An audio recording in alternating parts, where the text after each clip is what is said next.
Apparently we are live. I've just seen the message. We are live. Thank you, everybody who's here. I'm trying to do this on the StreamYard program.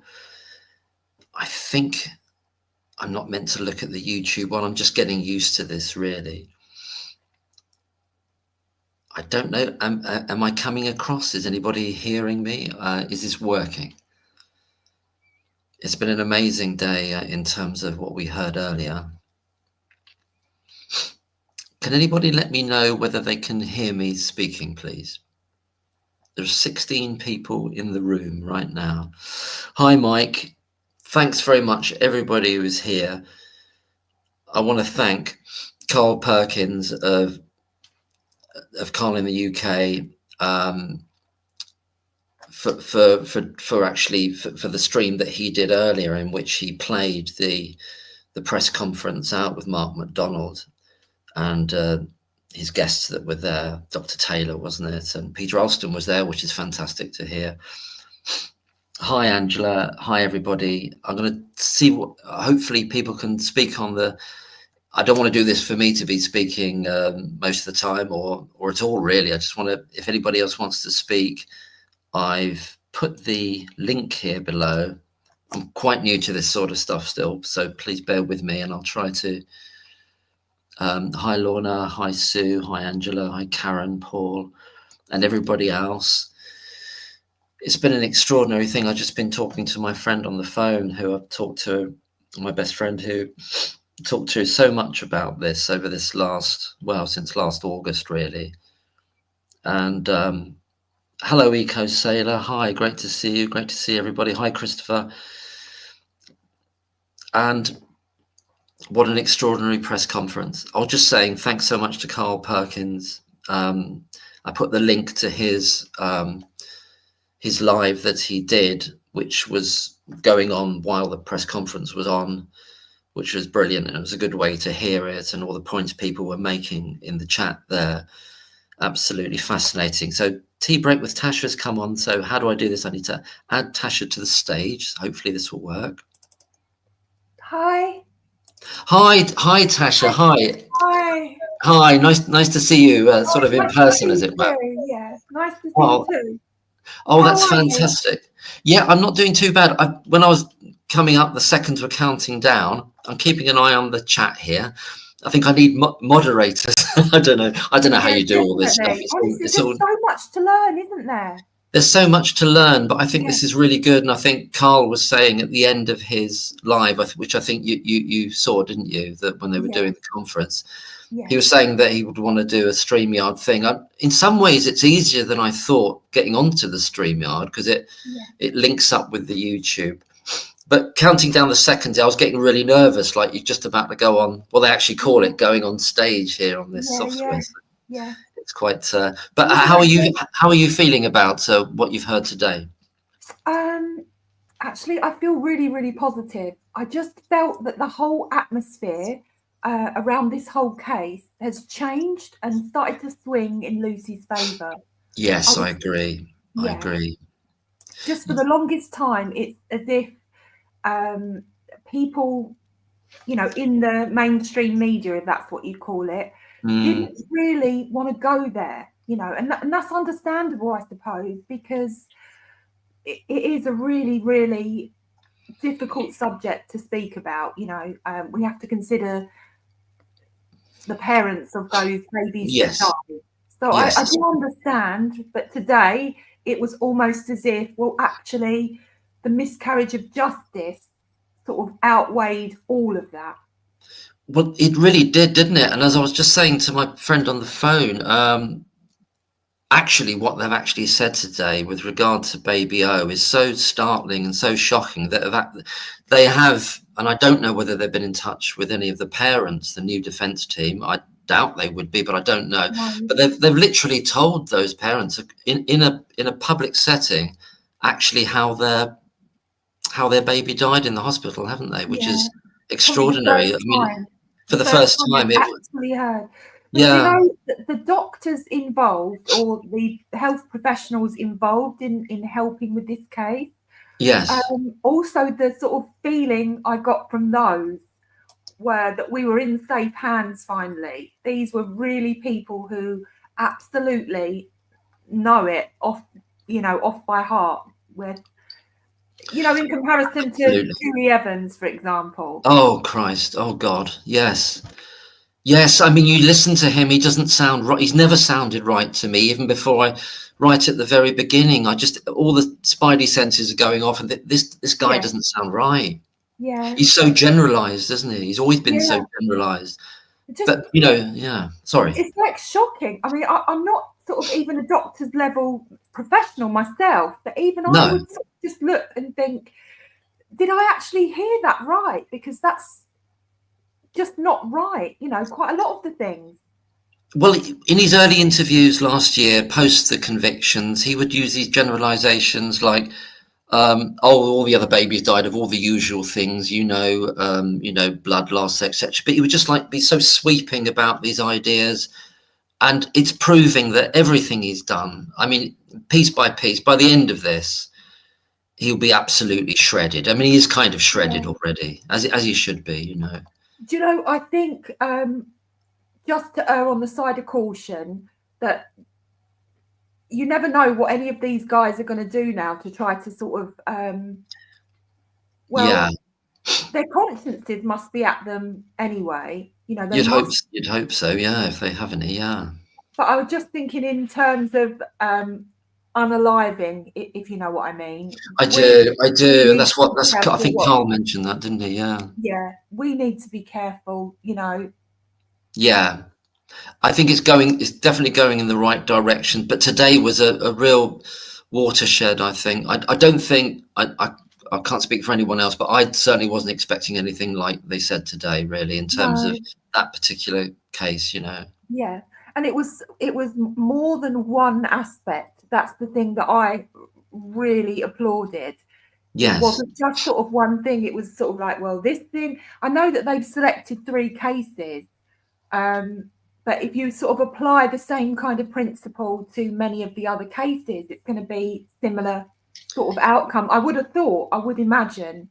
I would as well, Tasha, and the fact that they said, they've got 50 people all working pro bono on this, from people from all different parts of the world. This is something that actual experts have seen, and they're shocked and horrified by, aren't they? Yeah, absolutely. Because they realise that what Evans and co were allowed to get away with puts them all into disrepute in some way if they don't turn this over.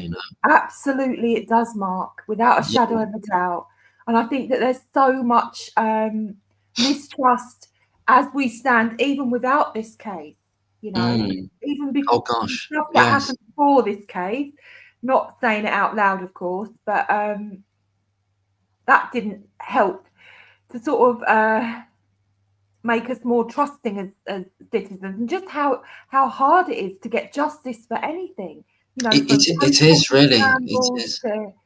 Yes. And the amount of time that it seems to take, They take their own sweet time, like with Andrew Malkinson, they take years and years. They'd hide evidence. They don't want to reveal it. And now they're not even wanting to give him compensation. It's just an attitude of absolute contempt for people who have been innocent and obviously shown to be innocent. And then and they did the same with Barry. Who's it? Barry George, the Barry Bolsara in the Jill Dando case. Yeah. He was 8 years in prison. He didn't get a penny compensation for that. Nothing. 8 years.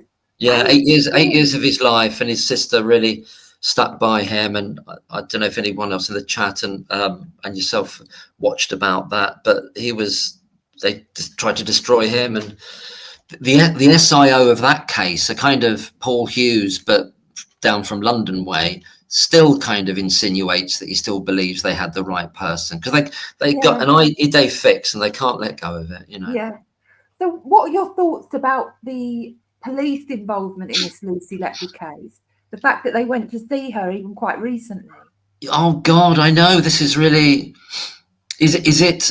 I mean, somebody made this point, and I can't remember who, and I'm sorry that I can't remember who. And it was in a comment. They said, "Have they gone to see her not necessarily with the view of trying to bring further charges, but actually to That was me that said that. Oh, Yeah. sorry, it was you, Tasha. Yeah, Sorry, I beg your pardon. So sorry, because there's so much brilliant points being made from so many people. So that's a fantastic point. That is that possible? Because, or conversely, is it possible that they're so concerned it's all going to explode for them now? They're trying desperately and weirdly to double, triple down on it. I don't know. Do you know, that was my first thought, but I just thought, I'm not going to let myself go down that route of thinking. Yes. Just because, everything across the board, like across your channel, across Blacksquareable's channel, across Carl's channel, Operation Merlin Falcon's channel, Yes. Dave's channel, all the other channels. There's even a lady from New Zealand, I think, who done some really good videos. All of the different aspects of the case that we, the citizens, the general public, the armchair detectives were bringing up. I just thought they can't possibly have anything else on her because she's so clearly innocent. Well, that's right. And we've got these conundrum of these so-called 25 other cases that Evans allegedly flagged up in either 2018 or 2023, depending on whether you read the New Yorker article or the report by Dr. Hammond in the Private Eye, in which, and he's had the most recent contact with Evans directly, in which allegedly Evans told Dr. Hammond that Evans, came up with 25 more cases of deliberate harm, as it were, which have effectively gone nowhere. And yet in the New Yorker article, Rachel Lviv says that Evans apparently told her that he did that in 2018 and they went nowhere. So we've either got one set of 25 other cases that because he was going for it all, wasn't he? And it's this is something I thought. Sorry if I'm gabbling too much. No, please go for it, Mark. The only direction of travel they've got is to try to cover it up with trying to find more stuff, which is not going to work. It's it's self-defeating because absolutely. I mean, it's as clear as the nose on your face. It really is. Yes. The only other thought I had today after hearing this news conference was the police may have gone to see her to actually ask her questions from her being a witness point of view. That's interesting. That's interesting. Just purely, listening to how the air was taken out of the baby's stomach, yes, I know. Oh my goodness, yes, with the aspiration, because we're looking at. I don't know what the actual charge would end up being, or what it would lead to, a sort of a gross negligence charge, something of this nature, or corporate manslaughter, even something like that. Potentially, you'd hope so, Mark. You'd hope so, yeah.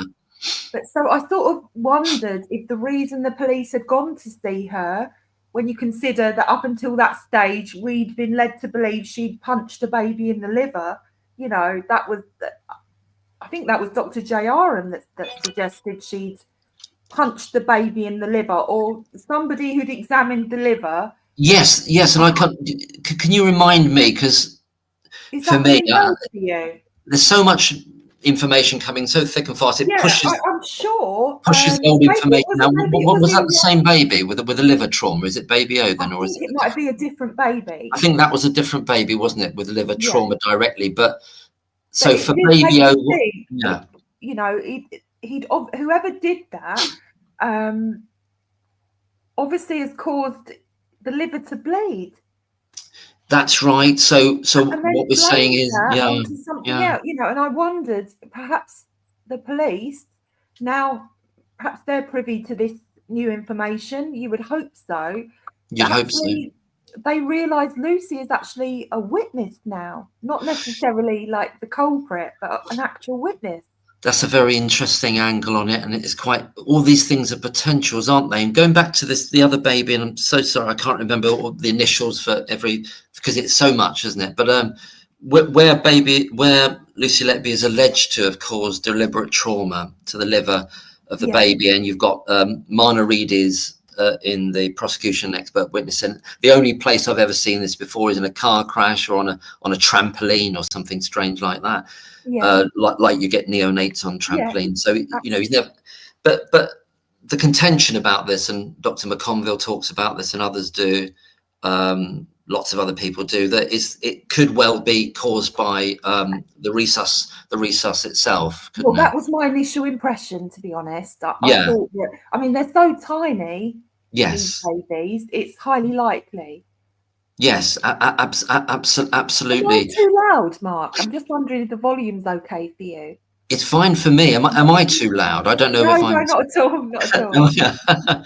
It's all quite new to you. I'm trying to keep an eye on the chat because I don't know how to divide my please, attention. feel free, yeah. I think there's things coming up on my screen. Shall I read them as well? Yeah. I mean, what I'm doing is I'm clicking on... I'm sorry if I'm not clicking on everybody's because it's hard to... If you want to sort of eject me and oh God, no, not at all. I think it's coming up. Free, yeah. Oh God, no, not at all. What I'd love is more people join, and then people, and I can sit back and let it all happen. No, because it's extraordinary. And the other thing that came up, I couldn't believe it because it came up in the Zoom chat I had with Professor Gill last night. That was such a good chat, by the way. Well, it's just this. I couldn't believe when I heard it in the conference today that they started talking about the glucose levels potentially on this error code on the immunoassay, because this goes back a couple of months now when I was in a Twitter chat with a gentleman called Ron Winter, who's been looking into this for a long time. And he was talking about the Sarita Adams. Do you know who I mean by that? No, Sarita Adams. I don't. Well, she started this organization called Science on Trial, so she was very early on. Oh, excellent. Yeah, so she was doing that, and she doesn't seem to be on the scene. There's a bit of contentiousness around that, but I believe it was her that first flagged up this unusual figure of 999 on the immunoassay where the glucose reading should be, which she ascertained was an error code in which the assay said it's so high we can't read it, we'll go straight to a 999. Yeah. And it was Dr. Taylor in the thing today, wasn't it? Is that his name, Dr. Taylor? Yeah. He said a number of times contaminated sample, didn't he? Yeah, he did. But what I'd like to, sorry, so you go ahead. The thing that made my ears prick up from that particular part was that it wasn't just that the insulin levels were high, but the blood glucose levels were high too. So, I mean, you give insulin to lower the blood glucose. Precisely, so you wouldn't expect both to be through the roof at the same time. I mean, that would almost prompt even a healthcare assistant to sort of know that sample had been taken from, the wrong place, shall we say, or been contaminated. And I just want to, and not being a medical or scientific person, but just sort of thinking about these things, is it possible, I think other people have raised this potential as well, that the baby was actually given too much glucose, so that it was hyperglycemic rather than hypoglycemic? Yeah.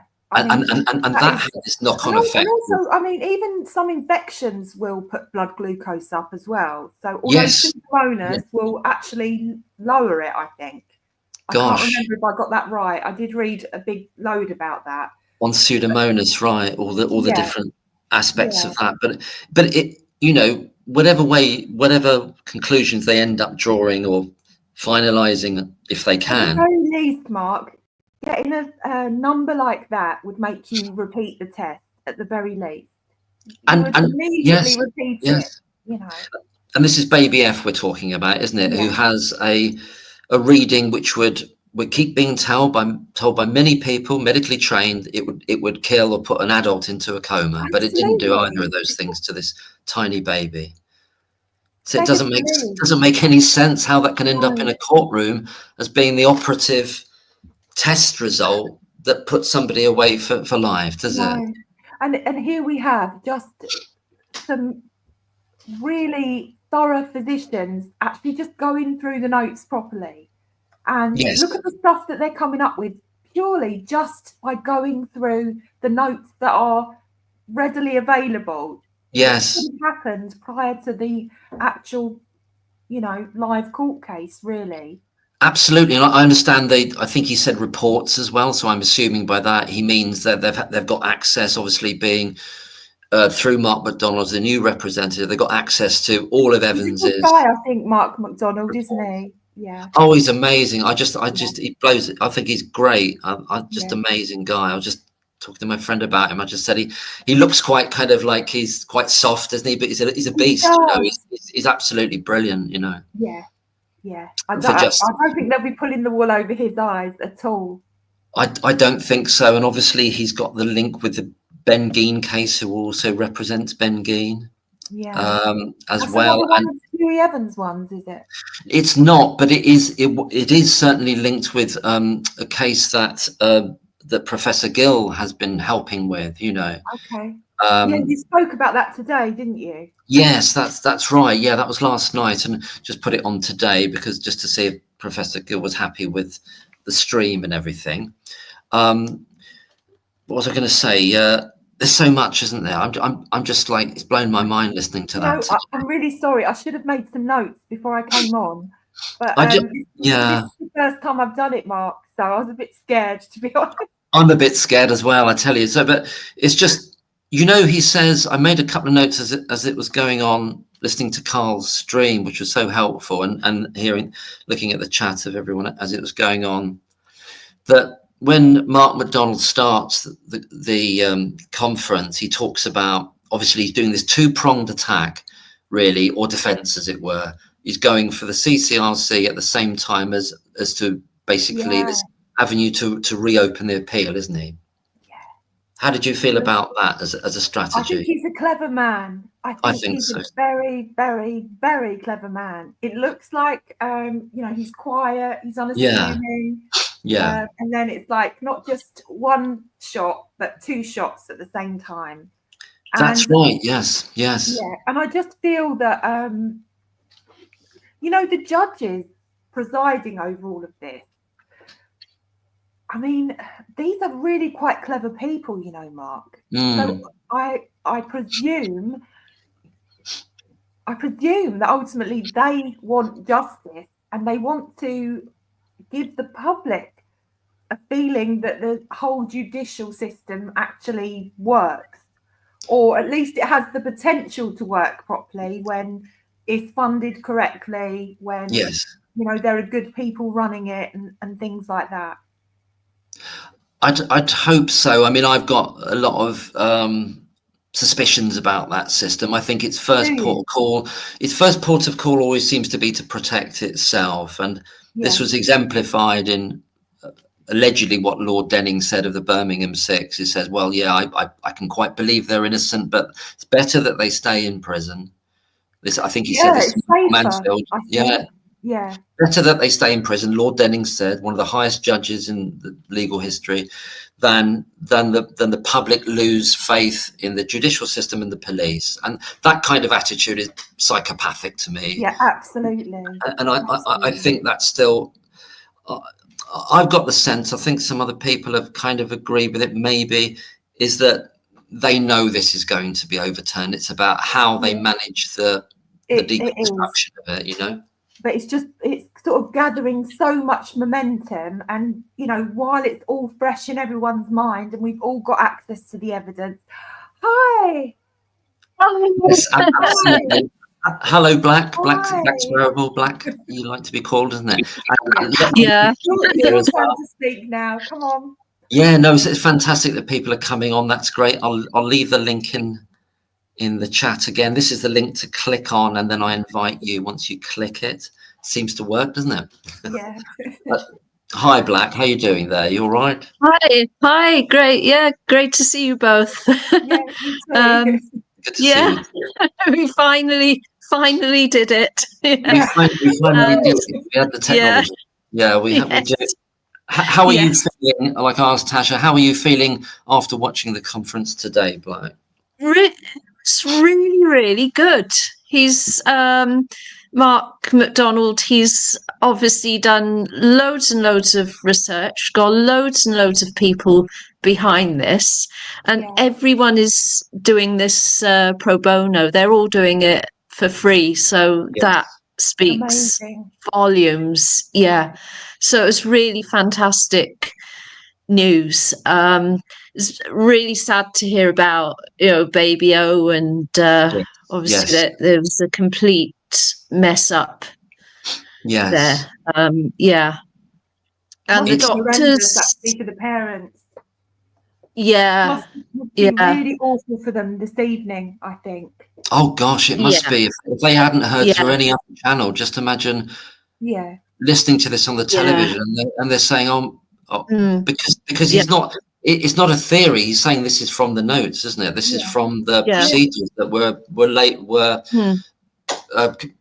that they're written down there. This is what happened, in terms of this aspiration, Yeah. Gosh, extraordinary. But it's I feel very positive about. I had no idea it would be that specific, and I think they've looked at that because it's really. You would imagine this would be in the newspapers tomorrow. I think Carl was saying that on the stream. It'll be all over the newspapers. Yeah. Has it been on mainstream news? Do you know? I just put a thing up there from Trevor Chappell. It says Moritz, that's Judith Moritz, isn't it? Did a report just before 6, and Evans is apparently uncontactable, which is a big change. Yeah. Because he would go to the opening of an envelope, wouldn't he? He's always he's always available for to talk to anybody. Yeah.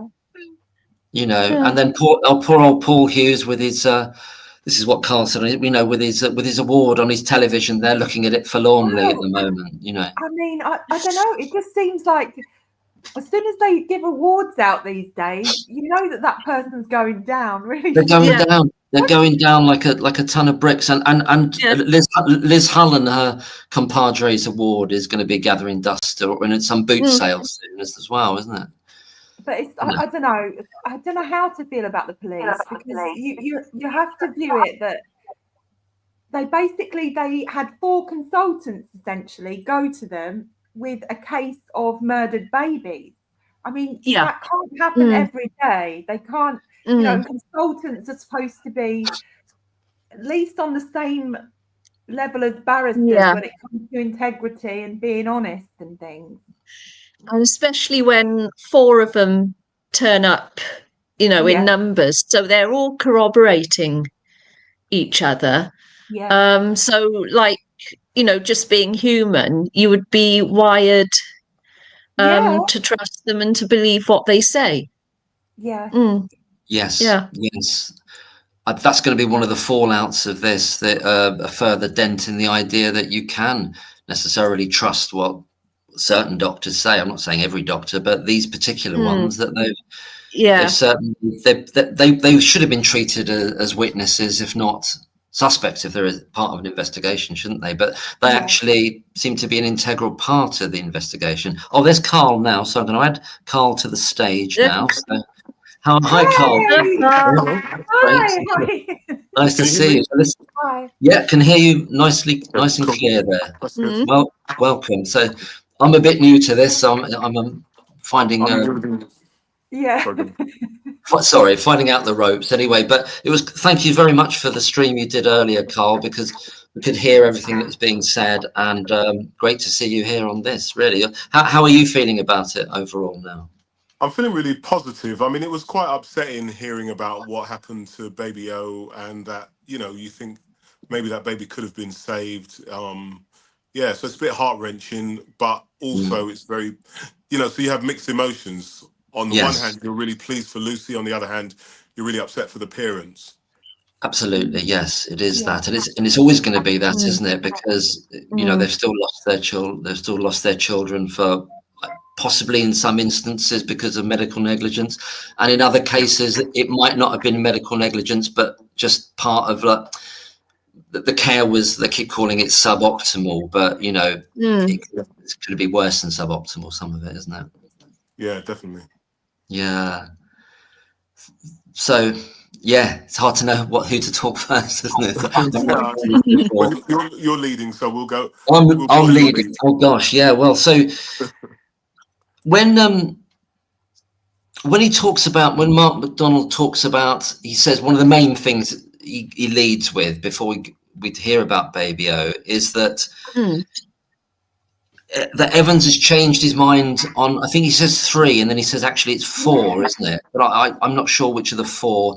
I think he mentions the initials, doesn't he? So that's quite extraordinary, and that's going to be the rationale for challenging the Court of Appeal directly to get into that route, isn't it? That's how I understand it. Because he's sort of saying that the Court of Appeal don't fully understand that he's done a 180 on some of this, some of the mechanisms. Yeah.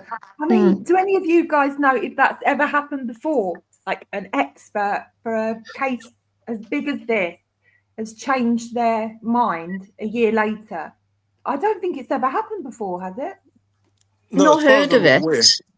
As far as I'm aware, expert witnesses. I mean, when I was a fraud officer, we weren't allowed to talk about cases. Once the case was over, you know, if you were part of a press conference, you could talk about it alongside solicitors and stuff. And after that, you don't. If you got contacted by the press, like the newspapers and stuff like that, we were told that, you know, we would have to consult our legal team before we could speak. And it seems like he's not been doing that. He's just been, you know, just going solo and like, you know, giving interviews left, right, and centre. And that's been the problem, not for Lucy Letby, but for the prosecution, because he's been exposing them by talking. Yes, yeah, definitely. absolutely. Yeah, there's no way back for him to reappear as a witness in a retrial about this case or any other case. Of course, he's finished, isn't he? He's finished. Yeah. And I'm just wondering if he's finished. Well, who else are they going to find that would take the chance of acting for the prosecution? Well, I don't know. But I mean, surely they have to have somebody. Oh, they might dig Roy Meadows out. They'll have to dig up Meadows, dig up Southall, and get him up there, you know. Because they're the only friends he's got, Evans, now, because he was on their side, as it were. So maybe they should pay him like the favour in return, you know, and support Evans when he's down on his luck now. But he's destroyed. His credibility is destroyed, isn't it? Yeah. Well, I don't see how they could, even if they were to try and prosecute Lucy for things that they claim happened in the Liverpool Women's Hospital. I don't see how they can possibly achieve that, because they're not going to find a single medical expert who will represent them or you know, say what they want them to say, because they now know, medical experts, the dodgy ones, now know that they're going to get found out. It's not worth the risk. It's not worth the risk. Is that how it works in a retrial? I thought a retrial meant that the whole case had to be represented all over again, including all the evidence. So but in a retrial you can change the evidence. So so they could go with a different medical expert. They don't have to go with, that's the whole point. You don't have to say the exact same things as you said in the original trial. No. It's a second shot. Everyone gets a second shot. So they might as well then just pick a completely different panel of experts entirely. That's my point. My point is, even if they do pick a new panel, I think they'll struggle to find a new panel, because the medical experts will be terrified, because they know that their names are going to be run through the ringer by other experts worldwide. Hundreds of experts worldwide will criticize them if they say one thing wrong. It's not worth the risk. I think they're not going to want to touch it with a barge pole. I suppose my question is then, at that stage, like, just imagine there was a whole new panel of experts, and those panel of experts come to the court and say, we don't find that there's any case to answer. If at that, you know, the whole case could be shut down from that moment onwards. Does that make sense, that question? It does, I think. Could be, That's exactly what I anticipate will happen. If there is a retrial, the case will just get thrown out. Sorry, Carl, that's what you said. Yeah. And then she would just walk free from that point. Literally, because they won't have any evidence. Literally, they won't have any credible evidence, because the experts that Mark McDonald has employed have gone through the evidence and has shown, come to the correct conclusions from the evidence. They haven't just plucked things out of the air. They've actually gone into great detail based on their knowledge as to why they weren't murders, or at worst, it was manslaughter by a consultant, but it had nothing to do with a nurse. So what did you make of that part today? This is to Black and Carl. Me and Mark have already said about it, about the baby being aspirated. Yes. Baby O. Yeah. Is it? Yeah. So I listened to was it the Mail? So they went over what happened. It's an old video. They went over what happened because we were everyone was asking which doctor was it. And it was Dr. A, Dr.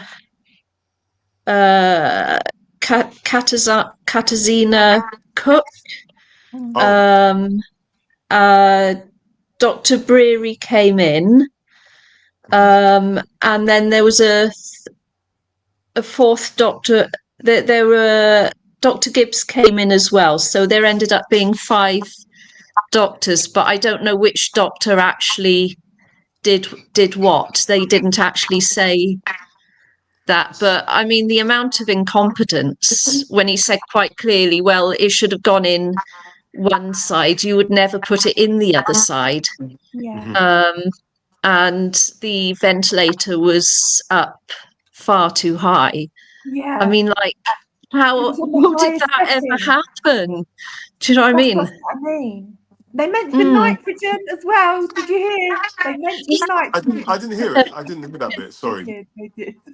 Yeah, but I mean, I was probably sort of looking at the comments and might have missed it. But I did mention that I watched your video about the nitrous oxide. Thank you. Yeah, and I found that fascinating what you said about the nitrous oxide, because it's something I've never heard anyone else mention that before. So well, there were two gases video. In the first one I mentioned nitrogen just because when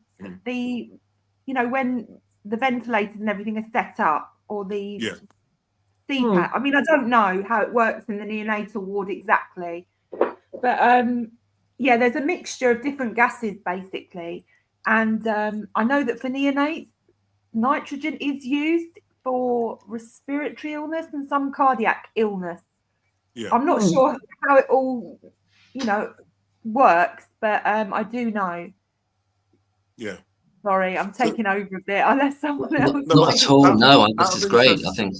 Out of interest, sorry, Tasha, do you have any sort of medical training? Have you worked in a hospital? Yes. Yeah. Oh, you have. So, because it sounded like you were speaking from a position of experience when you were talking about it. Yeah. I mean, I was blown away by the whole thing. Yeah. Almost 30 years in healthcare science, education, and social services to finish off. Well, why don't you join Mark McDonald's team? You should. He needs you. I'm not joking. I'm not even joking. You should send an email to him. Should I beg him for a job? Actually, I need a job. So do you think he'll give me one? No, I seriously do think you should just send him a link to your videos, your 2 videos, because he probably needs to see that, because his experts weren't really going into any depth about that, and you might have touched stuff that they haven't. I'm not like an expert on that level. I'm just, like but a still, lab rat sort of person. Yeah, but still, you're coming at it from a slightly different angle to his medical experts as well, and it's always good to have. Honestly, I have a every different confidence. I do have every confidence in those doctors. That they definitely mentioned the nitrogen today. Yeah. I mean, they did mention it, but what I'm just saying that it might be useful for them to even if they just have a little chat with you, might be useful. Yeah. Okay, I mean, anything that's going to help her. Anything that's going to help her. I mean, that's the most important thing. Absolutely. Yeah.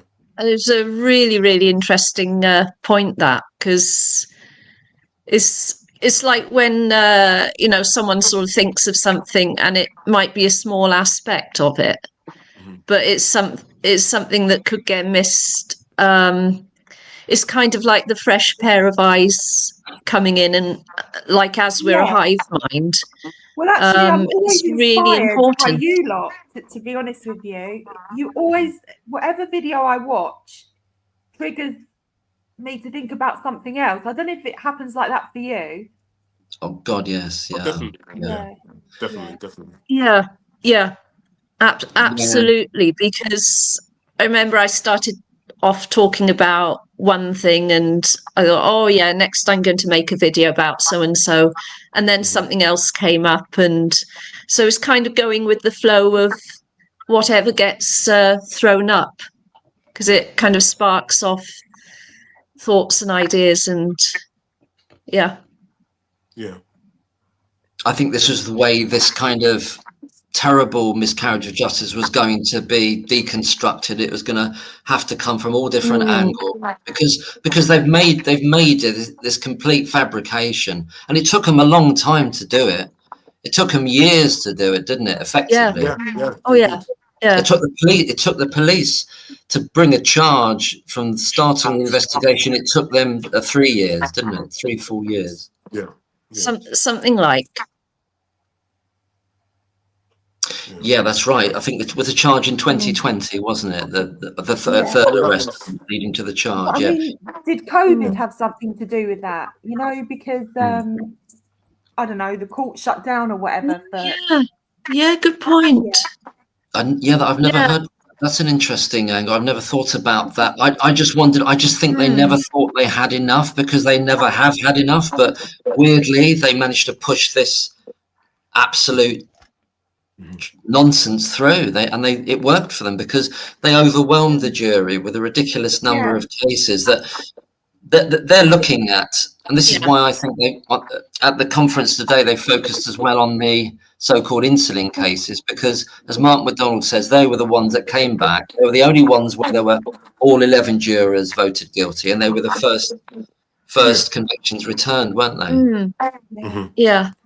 And what I want to say on the insulin cases is, anyway, a video about Colin Norris came up on my feed, and that was someone I'd always assumed was guilty, but they're saying, well, the insulin measurements could be wrong, and he's always maintained his innocence, as far as I know.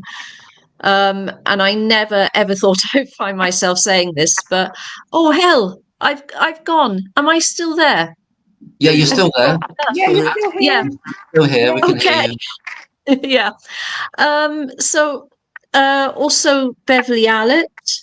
I mean, that was insulin as well. And Richard Gill, he does make the point, just because someone isn't, an attractive personality, does it necessarily make them a murderer? No. But if these insulin counts are unreliable, how many more in other cases? Yeah, that's right. Exactly. Well, I was going to say that I've heard a lot of people talk about the Ben Geen case, and that one is the one that's got me interested, mainly because he was caught with a syringe, and yet people are still insisting that he's innocent, including Mark McDonald, I think. They're insisting that he's innocent. But from what I've read, he had a syringe containing insulin, which when he got caught, what they call red-handed, he actually squirted the insulin into his pocket. So it was an empty syringe. Now, I don't know if this is true, but it's online. I mean, I've read it on various websites. That's apparently what he did. So I'm kind of fascinated as to how people still think he's innocent. I've got an open mind because I don't know enough about the case. I don't know. I think it's really interesting that when we reflect back on, I don't actually know the case at all. Yeah. Sorry. I think Ben Geen's been in prison for getting on for 2 decades now, isn't he? I think Colin Norris has as well. It goes back a long way, actually. But as we see with the Lucy Letby case, and as the reporting was all the way through it, we get this insistence. She admitted that she did it. She admitted it. So we realize when you begin to dig into this stuff, it's not quite as it always first seems. So I'm wondering whether that might be the case with other cases, that Yeah. there could be a logical explanation for that. There could be some other reason for it. You know, it's just how it's been presented, isn't it? Yeah, I'm just curious to know if anybody knows what it is about this the syringe, how they can explain away the syringe. Because if someone can explain the syringe, then I'm prepared to look at the rest of the case myself. Yes, yeah, but I until somebody understand. explains, until I find something that explains the claim that he was caught with a syringe which had insulin in it, which he was about to inject a patient with, which he then squirted into his pocket. Until somebody tells me that, proves to me that narrative is incorrect, or explains why he had the syringe, then I've got to just say, no, I'm not going to put this in the same bracket as Lucy Letby's case, because she was not caught with any syringes. She wasn't caught doing anything to anybody ever. No. You know? No, But remember, she was caught virtually red-handed by Dr. Jairam, so it could be a sort of, similar to that. But he decided not to say anything to anyone for 13 months. That's bizarre. It's so Isn't etched it? in his brain that he just didn't pop into his head at a couple of inquests. No, he didn't think to mention it at an inquest or to write it in a few statements to the coroner or anything like that. No. Yeah, and you've also got a similar lag of time with Dr. Z.A. letting Breary know about the test that she remembers from 2 years before. Breary holds on to that information for the best part of a year, and then it comes up in 2018. So he holds on to something that ends up being the smoking gun, you know. Yeah, but I mean, listening to Mark McDonald and his experts today, I always thought she was set up or framed, but it looked even more certain that somebody was trying to frame her, because something. I think so. It does look like that. It looks like that to me too. Well, it's quite clear that at least one doctor knew that she wasn't guilty of at least one murder, and they said nothing. Yeah, that's right. And they said nothing. So that tells you everything you need to know. You know. Yes. Because if they're prepared to do that for one, they're prepared to do that for more than one. Yeah, I Oh think God, so. yeah. And then going back to what we discovered today, is it because of their incompetence? Because we would be asking, well, how on earth is that person a consultant if they don't know how to aspirate air out of a baby's tummy properly? You know, if they don't know how to set up the respiratory system, how are they employed as a consultant? But I don't know if you remember, I did a video about the Noah Robinson death.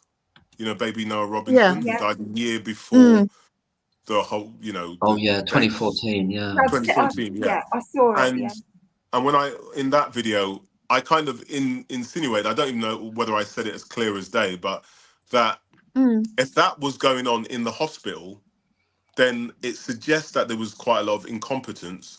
So what makes anyone think that it wasn't repeated on 7 other babies? Or something similar wasn't repeated on 7 other babies? Because it was quite clear that there were 2, I think with Noel Robinson, there were 2 doctors or 2 consultants who were there with that baby when that baby died, and they could have saved that baby if they knew what they were doing, but clearly they didn't know what they were doing. So it's likely that the same thing happened again with other babies, because they didn't just suddenly vanish from the hospital. They carried on working. I know. So, and that's the other weird thing with the stats that Mark was doing. How can you have such a difference in mortality rates from one set of statistics to another? You know, the thing. It's mad. It is strange that they tidy it all up to make it in alignment with the indictment effectively in 2023, which is the year the trial starts. Everything gets streamlined so that these other deaths disappear or they're added in where they should be there. So my problem with the differential in the stats, one of it is that they're wrong in different ways. They're not wrong in the same way, like you can see the same type of error. In other words, deaths being counted more than once, the same death, because there's also ones that should be there that are missing. So I don't understand how their system could have been so wrong in so many different oppositional ways with the stats originally. Because we've gone down in 2018, and this is the foundational document people have been using, the 2018 FOI from Walid Aslam. It says it's 17 deaths across the 2 full years, but now we're down to 13. So it's a big difference, yeah. How on earth? Unless they've been lumped into another ward. Well, the problem with the 2018 FOI was always that there was no death showing in August and October 2015, in which those end up being deaths that end up being murder convictions, and there were no deaths showing there. But in the so-called new data, they're conveniently there now. So it's just so strange. I mean, it just doesn't don't trust exactly them. Don't inspire trust the data, confidence, you know? does it, in anything that the hospital are sort of offering in terms of evidence, full stop? I mean, sometimes I think about this case, that the whole thing potentially could have been thrown out, even if Lucy was guilty, just because of the quality of the evidence. I mean, it's do you know what I mean? It's just I do. I mean, if you took every individual case just as a single case and took it to court, well, it wouldn't have reached a charge, would it? It wouldn't have even got through the CPS. No, it wouldn't actually. No. Yeah, and then there's an issue for me. Sorry, Carl, you go. No, I was just thinking that's why they did all the cases together, because they could bury the inconsistencies by just piling up a load of information. You know, it's kind of like blinding people, overloading people with information, so that they can't see what the problems are with the individual cases. Yes. I mean, there seems to be a point at which, worry about an unusual amount of deaths on the ward sort of became, right, we're going to bury Lucy Letby and put her in prison. Because it started out with, okay, we've had a spike in deaths, we need to assess that. And it very quickly turned into managing Lucy Letby down this particular path. And that, I think that happened quite early. Yeah, I just can't get my head around that. I mean, that's just pure evil. Yeah, I know. I wonder what people think about the comment Karen Walls put up about Breary having a potential personal vendetta. There's also the rumour that he may have tried it on in some way with Lucy, although Lucy denied that. Does anybody think in the chat and on the screen now that there could have been something very, very personal that was driving Breary, perhaps, in particular, in regard to Lucy Letby? No, I don't think Breary. I think for me, Breary is a product of the locker room culture. So maybe not a particularly nice individual. If anyone had any sort of vendetta or anything, I think it's Jerem we're looking at, because he is a complete wild card. I really think he's trouble, basically. Yeah. I think Breary was in on it as in he was probably maybe feathering his own nest, doing what he thought was best, whatever. He's prepared to bend the rules. But I think as bad as that is, I think Jerem is a completely, different sort of kettle of fish altogether. Yes, I mean, going back some time now, there were some groups in which people were, at least it's anecdotal, but people were saying they had worked there as midwives and nurses, and Breary had a name as a kind of neighbourhood bully, as it were, especially to female staff and to nurses and midwives. He had that reputation, albeit it is anecdotal, as it were, Yeah. So I mean, wasn't there the incident where one of the managers at the hospital needed to meet with him to discuss his you know, his whatever it was, draw of death or whatever it was. It Draw called? of doom. Yeah, that's Draw it. of doom, Draw of yes. doom. And it was a female member of the management team, and he refused to meet with them. And it seemed because she was female, he didn't want to meet with her. He thought she was below him, and you know, she had to be very insistent.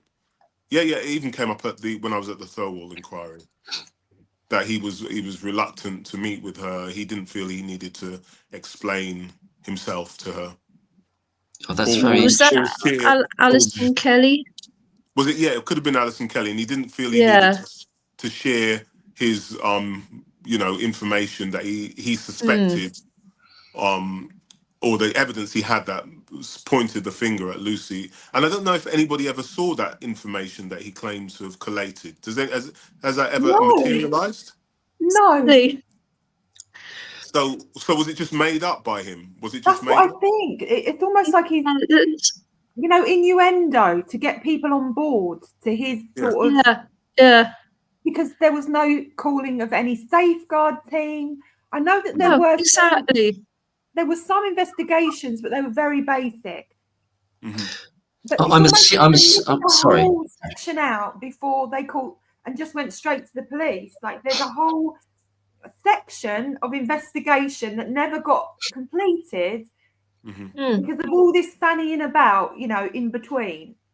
And this draw of doom, this innuendo about this, that, and the other. A bit, I suppose, a bit like what you're saying that happened with the statistics, the mortality statistics, that if you stir up the pot and make it so messy that people can't sort of figure the way out of it, you know, really important information and steps get missed.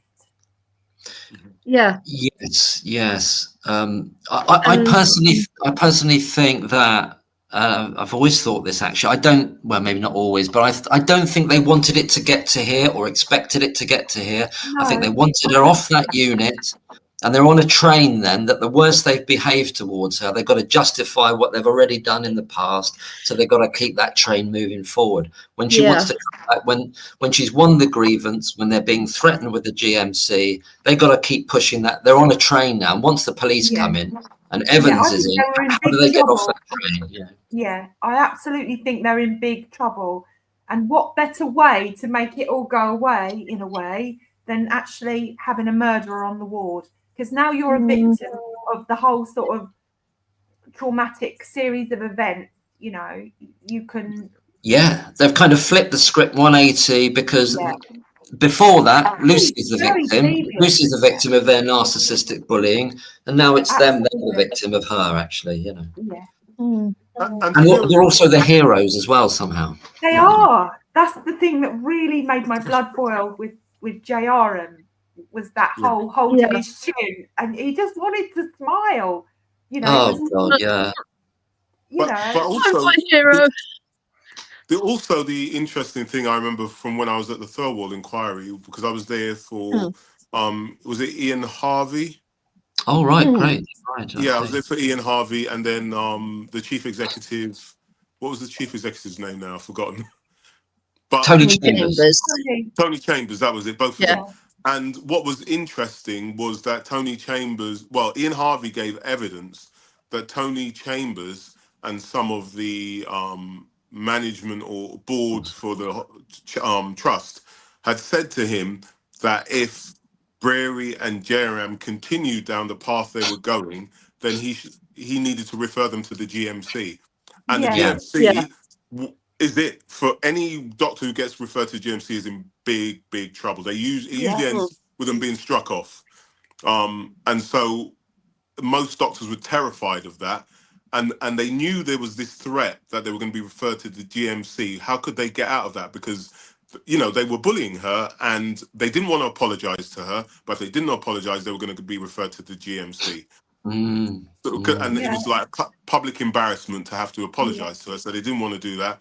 And they don't want to get referred to GMC. The only way out was for her to be arrested for murder. That was literally their only way out. Any other scenario, they were in trouble. Or they had to apologize to him. So I think that is definitely a motivation for them doing what they've done. And they can kind of then pass it over and say, well, it's not us that investigated it, it's the police at Evans. It wasn't us that did it. That's exactly my point. We were just worried. We were just worried, and we had to give it to the police. You know. You sit back and watch them do that right. now as well. Except, They absolutely will. except the police based their whole case on the thematic review, which was done by Prairie and JRM. So yes, absolutely. Yeah. In reality, that's what did happen. Yeah. Yeah. So I mean, it seems to me that because once it hit the they're going to the GMC, then Tony Chambers and Ian Harvey have to go as well. They have to go. So and then Lucy obviously gets arrested. So You know, I quite liked Tony Chambers' evidence, though. I know it was a bit long-winded, but actually I thought he was cool. Yeah. Me too. Yeah.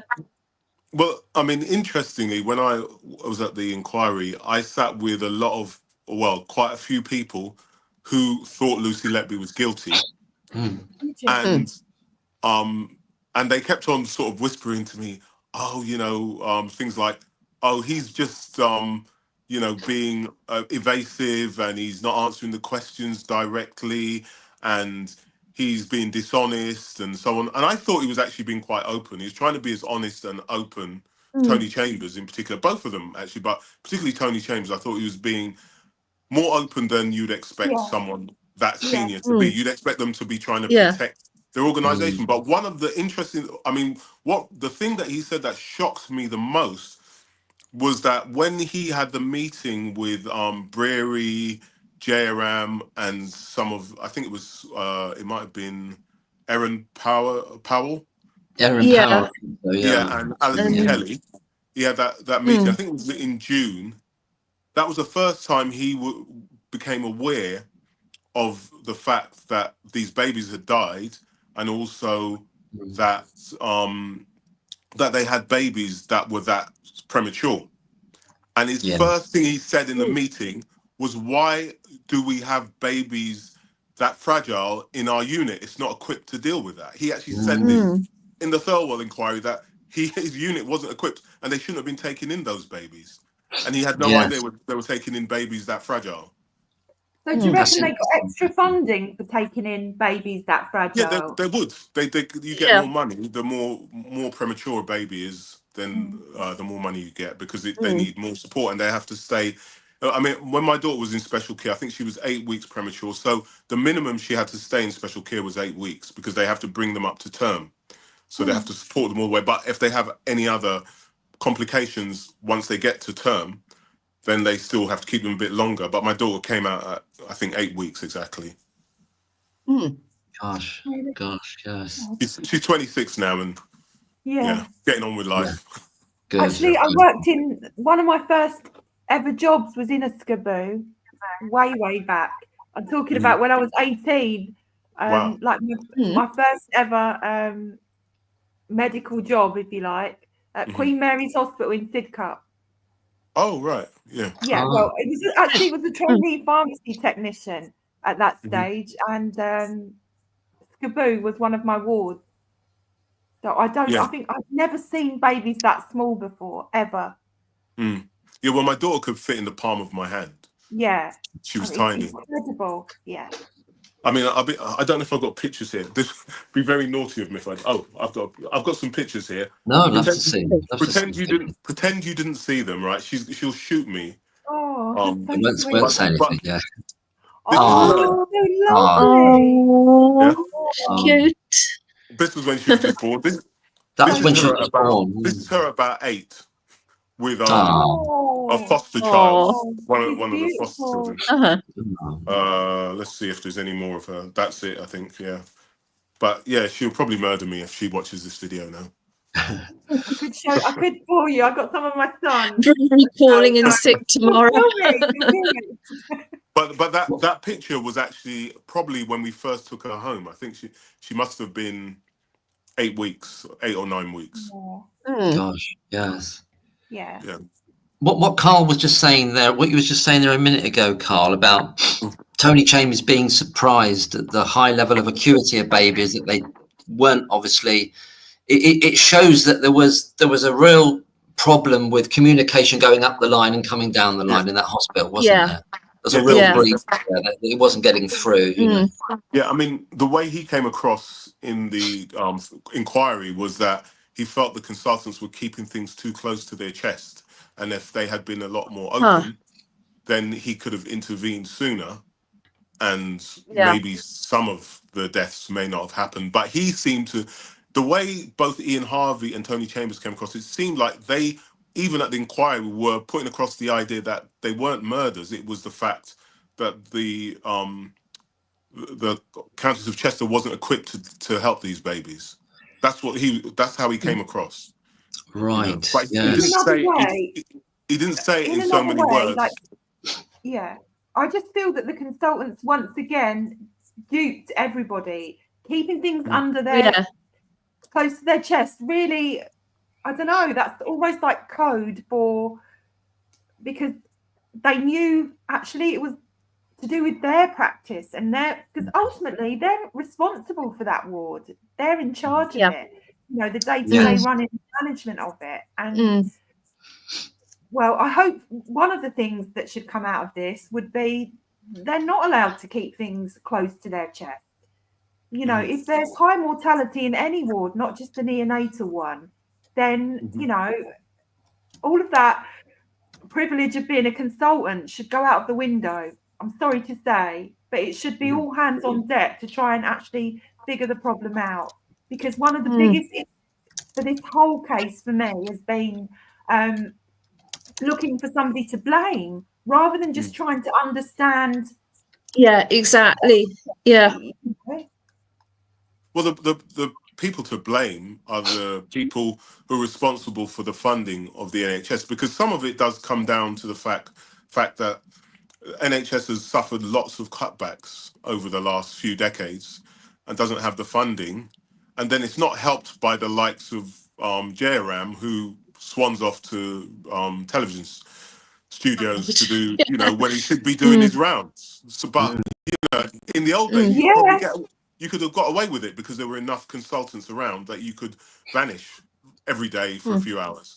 Whereas now you can't get away with it because there's so few of them. It's really, you know, run on a knife edge, really, the whole NHS. Yeah. That runs through it all, the idea of lack of senior cover, having to ring people at home, having to ring Gibbs apparently at home when he doesn't seem to be there that much. The thing that was described about Gibbs very early on was that he was termed as having 1 foot out of the door because he was near retirement and he was kind of not there as often as he might have been. I don't know the number of hours he was there, but that was the view of him within the hospital, that he had 1 foot out of the door.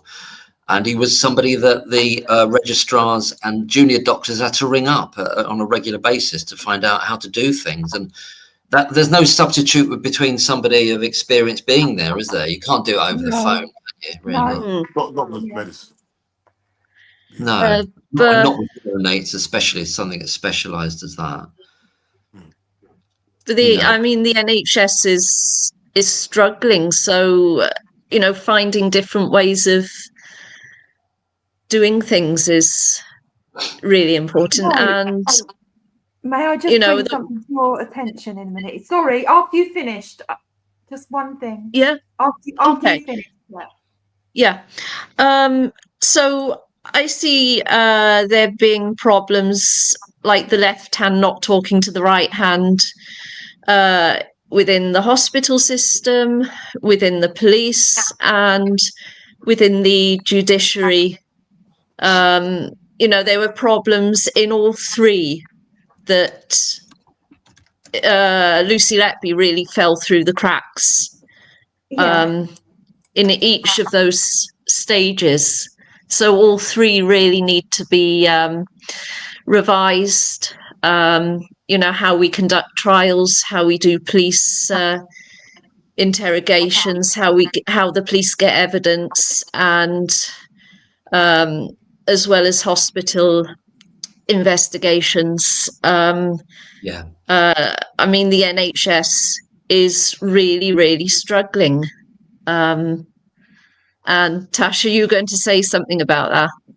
Yeah, I've been sort of blogging unsuccessfully for a little while about an idea for community panels and a people's fund, and I wonder if I could beg you guys to join in for another chat at some stage, because actually I'm hoping to start a campaign in January. I haven't got a clue what I'm doing. I don't have a massive social media following. I only sort of know a handful of people, if I'm absolutely honest, and I could really do with some help. And you don't have to say yes, but you do have to say that you'll do another one of these to talk about it. I'll definitely get involved. I would definitely get involved. Oh, Yeah, sounds really, I'm really up good. for it. Yeah. Thank you.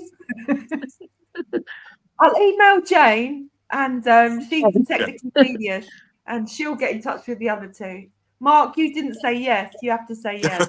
Yes, absolutely. Sorry, I probably said it too quietly, but yes, that sounds great. That does sound really good. I wanted to bring up a point that Chris made and Trevor Chappell in the chat has also just made, that I was wanting to talk about as well, with regard to Tony Chambers' apparent lack of knowledge about what was going on and it not being told it. And it is this email from Alison Timmis, which is a document, which is a definitive thing that was sent in December of 2015, advising Tony Chambers that A, the unit was unsafe, B, the result will be the deaths of children or the breakdown of staff members, and C, nobody's listening to us and we're overwhelmed and it's an unsafe unit and it can't continue like this. So, and that's a major problem that Tony Chambers has got. If he's then later saying he wasn't like, oh, I'm new to the party, I didn't know you were struggling, because unless he can claim he didn't receive it or something, you know. No. What he said is he was aware that the unit or that the whole hospital was always quite busy and quite overstretched. So he even said that. He said he was aware it was overstretched, but he said that was kind of that became the norm, that it was overstretched. But in view of the fact that it was so overstretched, it shouldn't have been taking in these extremely vulnerable babies. It was not equipped. He knew it wasn't equipped, and he wasn't made aware of the. He may have been made aware of the fact that people were struggling and overworked, but he wasn't aware that they were still taking in babies that were so premature. In fact, they shouldn't have been taking them in the first place. That was what his evidence was.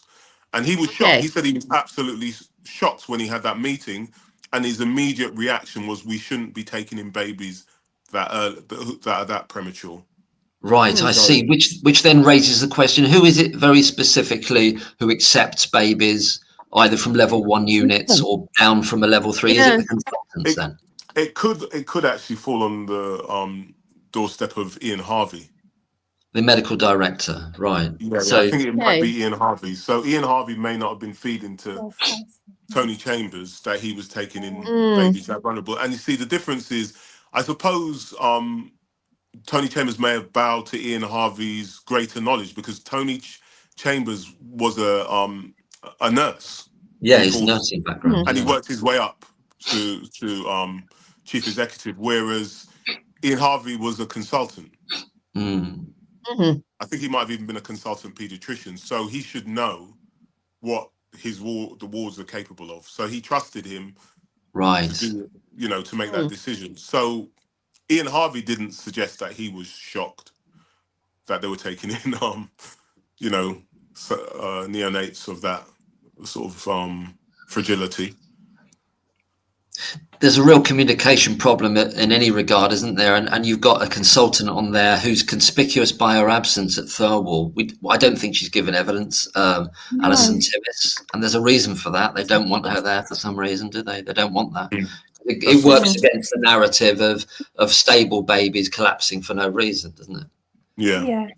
But I think the whole thing about this Thirlwall inquiry, which I might have even said on my very first Thirlwall inquiry video, is what is the point of it now? You now think if people, if the powers that be take on board what Mark McDonald and his team have said today, then the Thirlwell inquiry it did serve a purpose because it exposed some things, but in essence, it's pointless because it can't come up with any findings because they'll be rubbish now. Whatever because they've not touched them. I Yeah. absolutely think Yeah. so. They won't have touched the right topics because it would have Quite. it's been done as if Lucy Letby is definitely guilty Is guilty. and nothing Yeah. else. Yeah. And nothing else. They haven't looked at the possibility that there's something else going on. Yeah. And so there's going to have to now be if anything, another inquiry probably into how they ended up doing the Thirlwell inquiry. I've been saying that myself. Yeah. Yeah. Yeah, and I think just- it's like 200 hard, million isn't quid. Mm. And it's But so it's been wrong quite that Mark useful. It's McDonald been can't useful. actually go to ask questions. But apparently he's banned from the Thirlwell inquiry. Mark McDonald's banned, right? Yeah, so I've read on a number of websites. Yeah. From the Thirlwell inquiry. When he first started looking into the Lucy Letby, people really didn't want him to speak out at all. Now he's managed to do it, but he came up against a lot of opposition when he first started out on this. Yeah. But I had another question about the consultant. So if Ian Harvey, say, decided that they were going to take more sick babies or sicker babies, were there consultants who were uneasy with this, felt incompetent, but didn't want to do anything about it, and were just fumbling around, trying their best, and obviously ultimately causing potential harm because they didn't want to say, look, I don't feel competent to do this? Could that have been a scenario? Yeah. It could have been some kind of weird pride thing that they felt they had to meet this, and they got ambitions for it to be a centre of neonatology, and to hell with the consequences in the transition period. But they felt they're going to push it through, and it's kind of an act of hubris, really, that they believe they could do it. Yeah, absolutely. Maybe. It's hard to get into their heads, isn't it? What they were thinking then. Well, sometimes the whole thing just looks like barbaric to me, not like the actions that people who are supposed to be caring for other people, let alone babies. Well, yeah. I just can't get my head around it. This could be the tip of an iceberg, couldn't it, really? And Dr. McLachlan did a Substack when he's looking at 14 other comparative hospitals in which there are relative similar so-called spikes and even greater ones in 2 or 3 cases. And so, but they're not finding any serial killers in those hospitals. So what's the story with those? Yeah, I know. Yeah. Talking about a hospital in Blackpool, one in Sherwood, the Sherwood Hospital, and they've got spikes of 15, 16 in 1 year, across 2 years as well, Well, we know what the difference. Yeah. I was going to say the difference is that those hospitals don't have Brewery and JRM.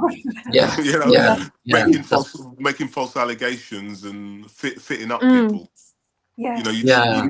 You need another ingredients, not just the spike. You need the evil intent. Yeah, absolutely. Yeah, that's very true. You do need those personality types, don't you? And it's so weird with Jair and being as you're saying, on the telly, and you look at his Facebook in January to June 2015, he's everywhere else but the hospital. I mean, it's literally the posts. I think I'm blocked from looking at it now. And I've asked this question: was he working full time? Was he being paid as a full-time consultant? Because if he was being paid as a full-time consultant, then he's committing fraud because he's not in the hospital full time.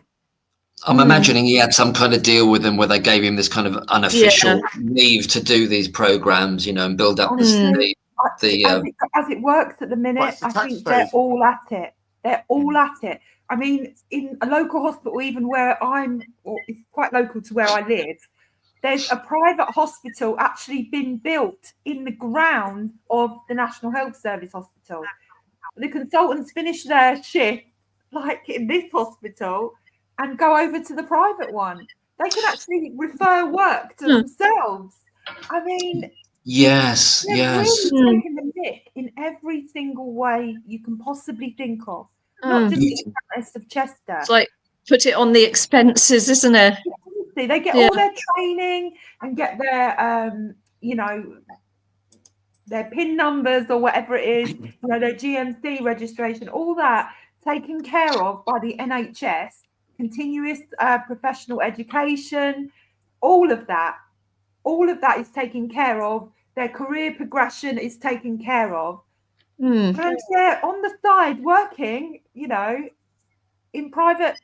I'm not saying they can't do that at all, but the way it stands, the way it works at the minute, they're completely taking the mick. Completely and utterly. And you just reminded me, like norm is what you're saying. Yeah, they're like referring patients to their private practice, and saying that the NHS queue is so long. For example, I think there was this scenario for hysterectomies is one off the top of my head that I can think about.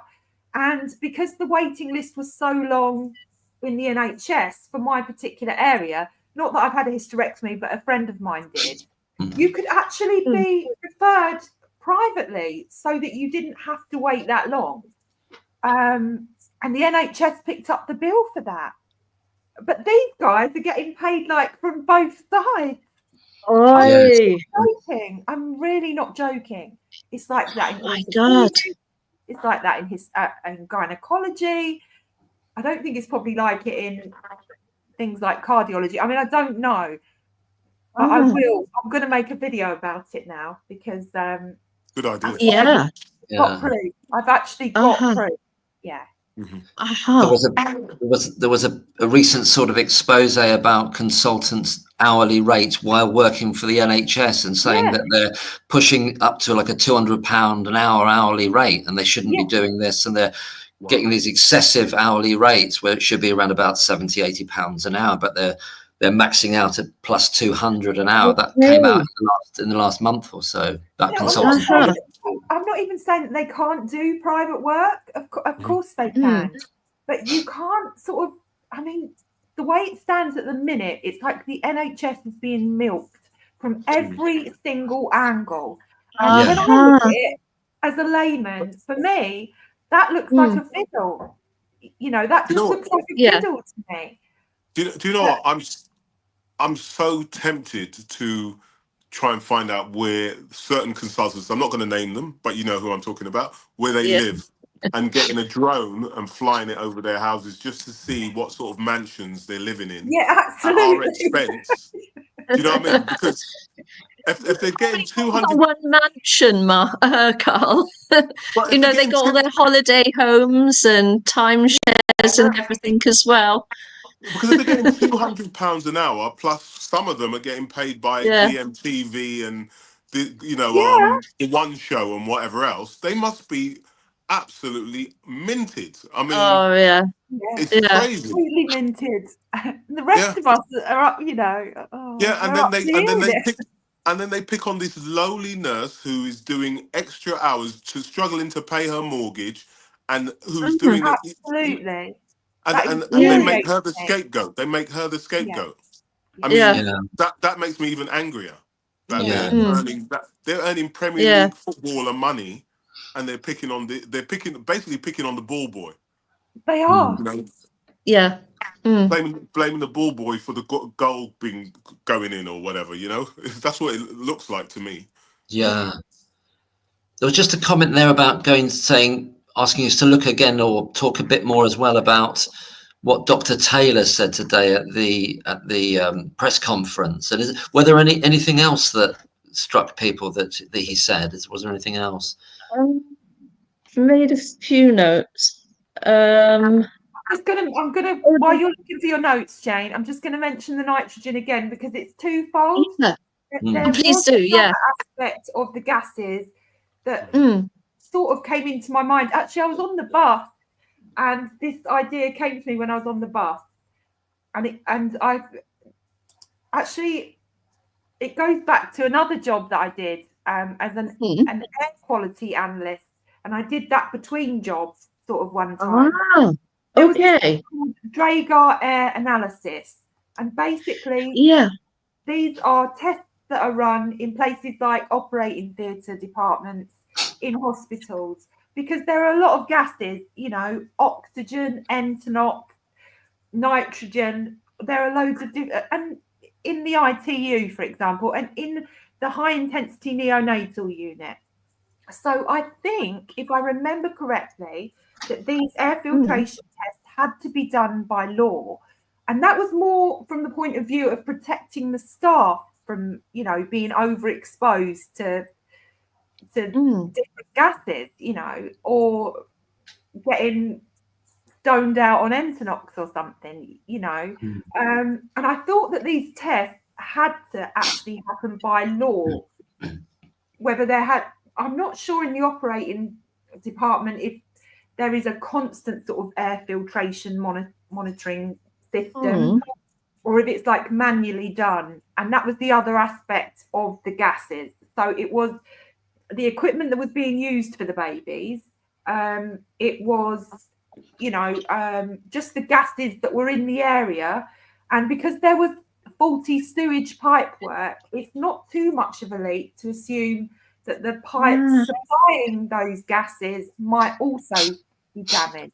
So I will never mention it again unless it turns out to be a really good find kind of thing. Oh, that's really interesting. I think it's such an important point, actually, that you're making there. Do I make sense?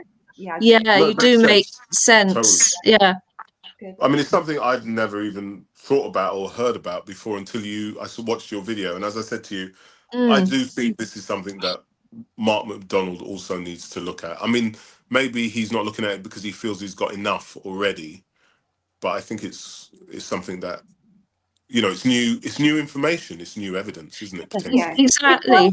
Yeah. You know, it could be that this hospital just didn't bother doing them, but I find that highly unlikely too. Yeah. Even that they must have done it even in the operating theatre at some stage. And it would just give us an idea of the sort of air quality, really. Right. And you might have even done it as a result of the Pseudomonas as well. I mean, yeah. Well, that's it. I think that's another area that might be coming out with them studying other babies on the indictment, really, over the coming time. That Pseudomonas might come to the fore there, mightn't it? Yeah. As a candidate for those other deaths. Yeah. But what you're saying about the nitrous oxide as a means of poisoning, as deliberate poisoning, was one of Breary's early attempts to look at that, which he then later discounted in one of the cases. I would just be really curious as to how and why he discounted it. Yeah, but he brought it in as a deliberate act performed by Lucy Letby. Oh, did he? Yes, he did. That's what he did. He said, well, that was her means of doing it, through this deliberate poisoning, like the idea of poisoning with insulin, using it as a weapon as opposed to an accidental. He probably found out that she wasn't responsible for setting up any of the respiratory equipment or, you know, prescribing what went into it. Or could well be, yeah. When he realised that would actually implicate a doctor and not Lucy, he took it off the table, probably. Well, he just moves the furniture around to fit the new theory. He just makes it. He really does, Mark. He really does. You know, it doesn't matter whether, you know, then she can do it by telekinesis. It doesn't matter. She's just guilty as far as he's concerned, you know. Yeah. All right. It's your turn now, Black. They talked a bit about baby K as well. And there was something to do with the insulin readings. They were quite high, but also high glucose levels. Yeah. And everyone was going, yeah, who put the glucose there? Who put the glucose there? And Mark McDonald was saying, no, it's contaminated, it's contaminated. And I think we've all got this sort of element of foul play in our minds, that we're thinking someone must have done something. And he did explain how it could have got contaminated. So I think that it is actually the right road to go down, because it's important to do whatever gets Lucy Letby out of prison. Okay. But if there's anything else going on, see, what I think should have been done in the first place, because this is such a complex case, this is multiple deaths, and they're all complex. You got to understand really complex medical things. So they should have had everyone involved as a possible suspect. People should have been, like consultants, other nurses, whoever was around these babies should have been thoroughly interviewed as possible suspects, and you should have looked at loads more information, like people should have handed over their mobile phones, their computers. All of the records should have been gone through with a fine-tooth comb, and I think you would have got to the bottom of it like a lot sooner.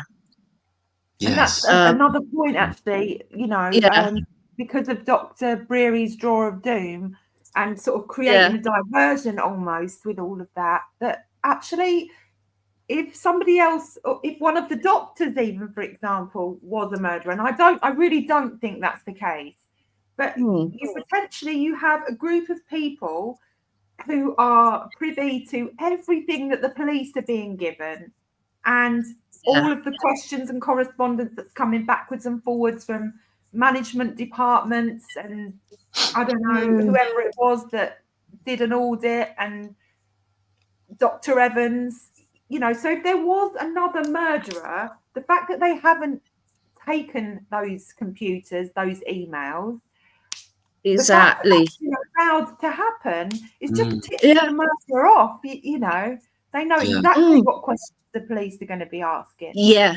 That's completely wrong. Yeah.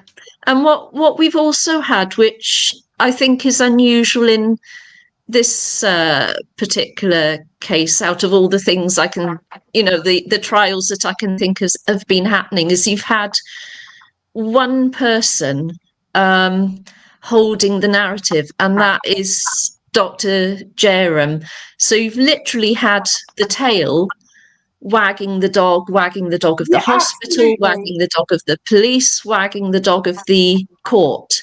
So you've had one narrative, one bias with that. Laws must change, and juries in these cases be made up of, So can I just say something?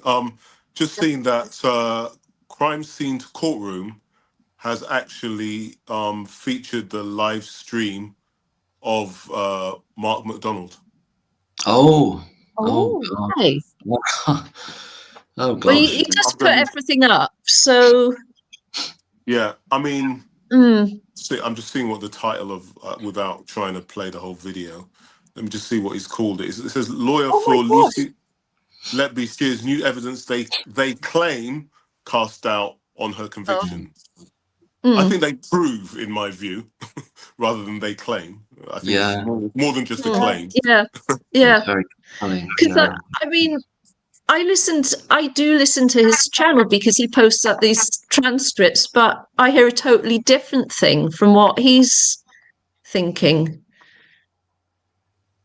Right, well, I'm just going to read the first comment, right, under the video. It says, put him up in court against Nicholas Johnson KC and let Johnson perform legal surgery upon him and his asinine suppositions. This country has become as ridiculous as America. Oh dear. Oh God. What can you do with that? What And can you do seriously, with that? going through this, it's all vile. It's all Oh, it's vile. terrible. I mean, I checked out of there when there was a whole series of comments about Lucy buying a house next to a cemetery. It's so banal. It's ridiculous. Yeah. What are It's these just- people on? What drugs are these people on who are on this channel? Oh, that's a good question. That's a good comment from NT. I'm a type 1 diabetic of over 42 years, and infections cause major problems for my blood sugar levels. And Yeah. actually, I did make a video sort of touching on that briefly. That's a really good point, NT. And this is what Dr. McLachlan was doing right back from last August, possibly even before, with all his Substacks in a row, saying, here are the markers for infection, for sepsis, for every baby on the indictment. He went through all of them. Yeah. And he was doing that all that time ago. And he had private information and knowledge that there was, but he couldn't reveal it without getting somebody into trouble, that he knew that Pseudomonas aeruginosa was out there, you know.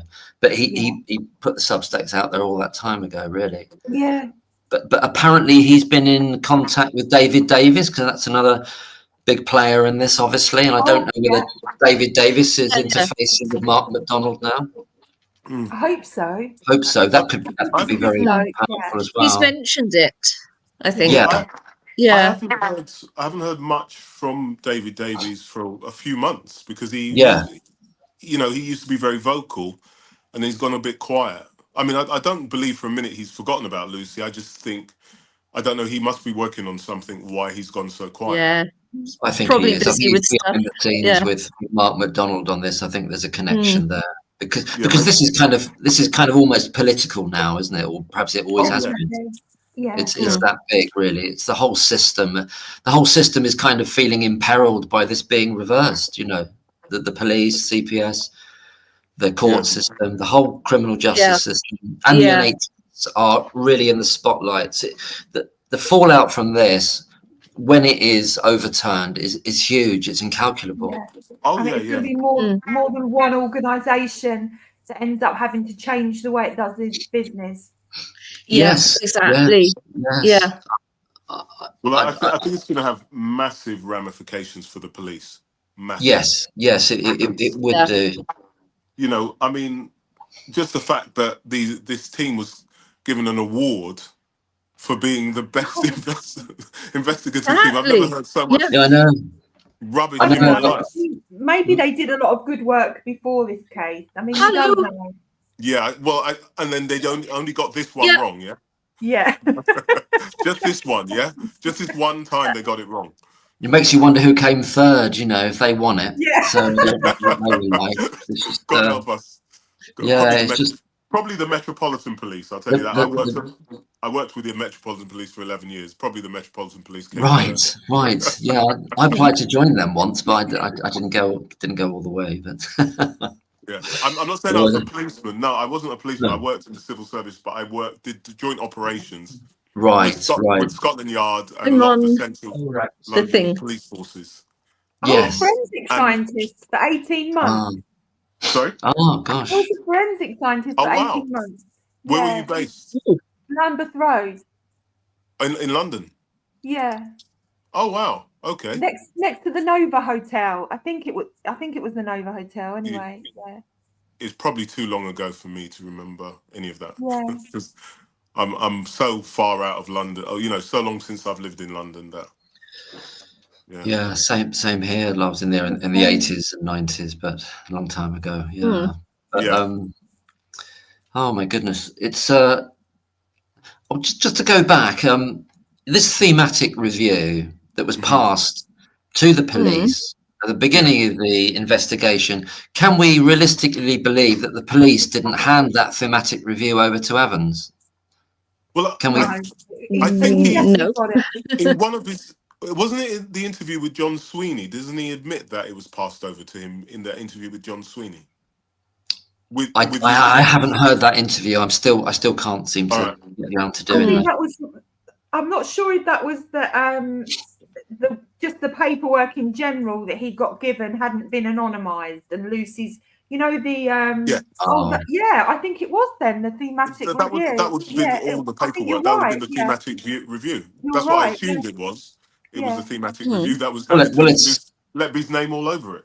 It's all teed up for him, isn't it? It's all teed up, and then we've got the idea, which I think a lot of people, I certainly suspect it very much. I think other people do. Some other people do. That he had prior knowledge. He knew about this before he read it in the paper. Without a doubt. Definitely. Well, I mean, he did know about it because he said he approached the Cheshire Police, didn't he? After reading about it in the newspaper. Isn't that his story? His story is he read about it. It could have been the Llanelli Star. Sorry? I think from he memory, might have read about it in the Llanelli Star or something. Right. Yeah. But no, I think he was put in the know by people. Well, I don't think he popped up at the police station on his own for a minute. Yeah, I mean, I've heard from a few people, messages that I've been given that he was friends with some of the consultants at the Countess of Chester. I imagine he would, at the very least, he would have come across them professionally or known about them. It's not a massive world, the network of paediatricians, is it? It's not millions of them. So I'm sure he would have done. Yeah. Did Dowie write news articles, before this case? Because then he might have known JR from as a media sort of buddy. Yes, he could have known them. I mean, Gibbs was in the game for a long time. Another factor is that we know already it wasn't being kept in house. Breary was going to Alderhay and talking to his high-level consultants that were there. His and he was telling them about what he describes as our problem, and he was doing that in 2016, a year before the investigation started. So it was outside of the walls of the hospital, and therefore it's going to go elsewhere, isn't it? It's going to go on a sort of a rumour mill from hospital to hospital. It doesn't take because you get consultants visiting other hospitals and working here, there, and everywhere. So it's going to be spread. I do think someone approached him, and they wanted him because they wanted someone to go down the Munchausen's whatever route. I think they did actually want that. Yeah. And he's a perfect fit for this. It's not just because he's saying it's his kind of case, it's because he comes in there straight away batting for the side that he's choosing, batting for the consultant, angry with the management from day one. My thought was, why is he so emotional about this? Why is he so emotionally attached to saying, look how these consultants are being treated by the management? Because he's locked in there right from the beginning, Yeah. With an attitude about it. That's a really good comment from Jimmy Civil. There's a really good comment actually from Jimmy Civil.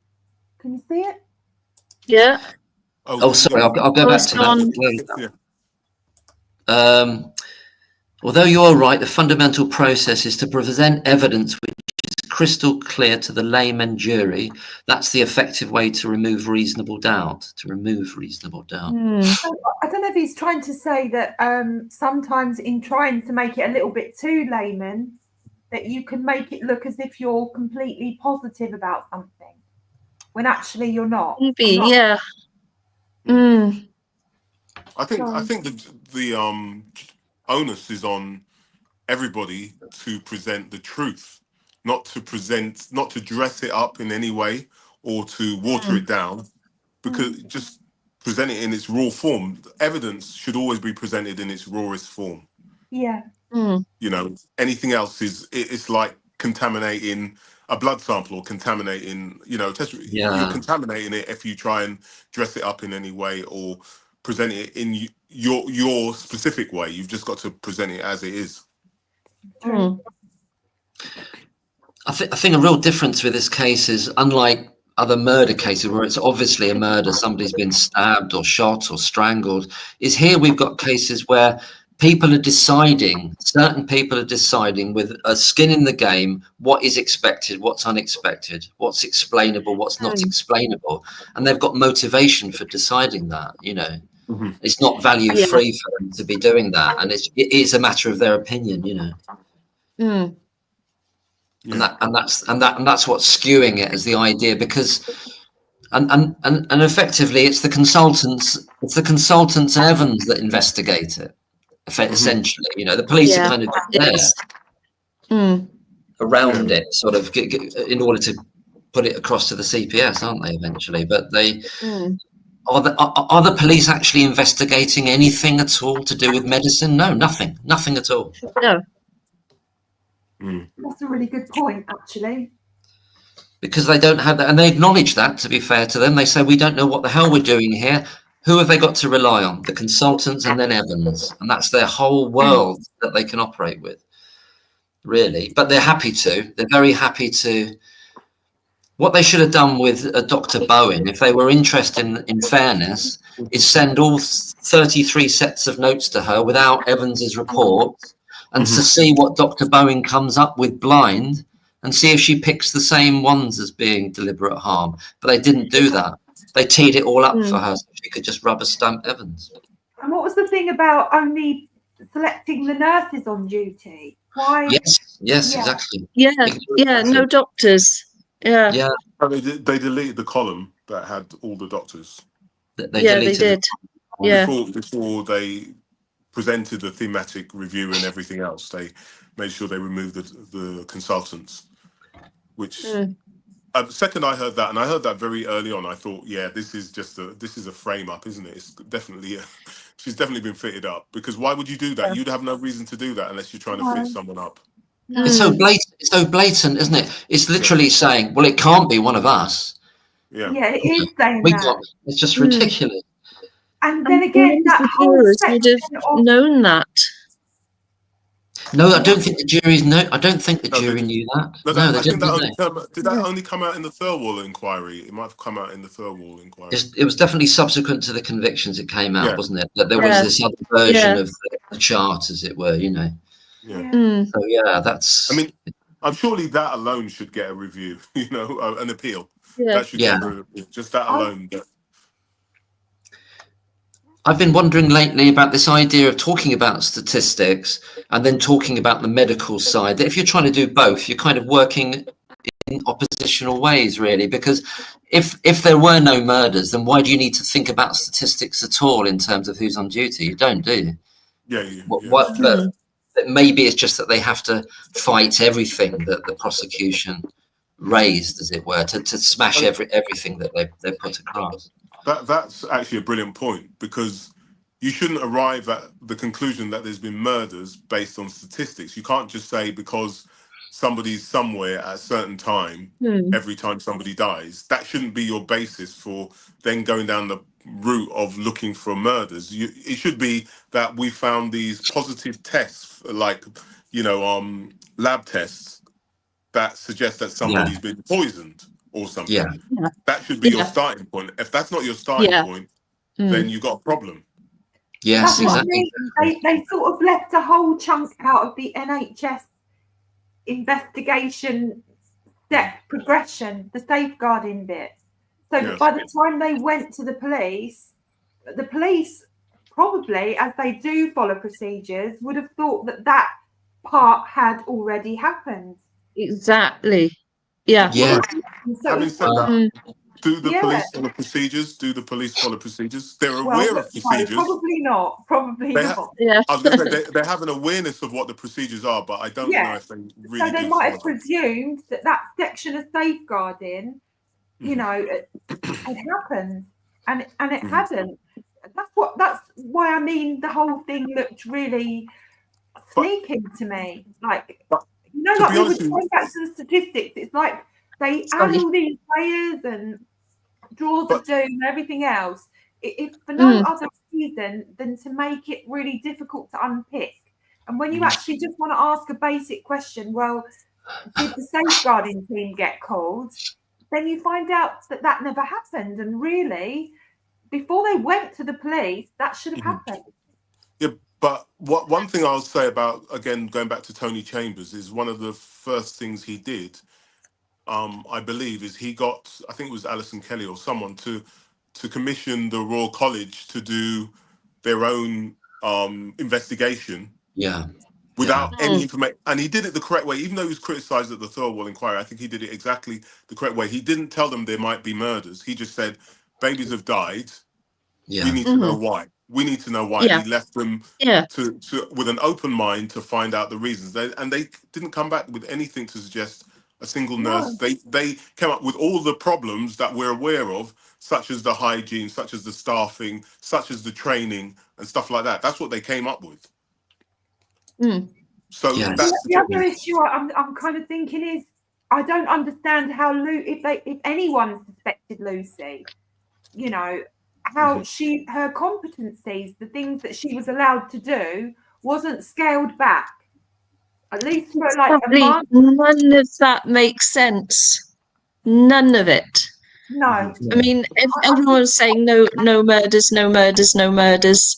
And then Breary and Jerem are really having to push through right from the beginning the idea that there's murders. So they're really gunning for murders.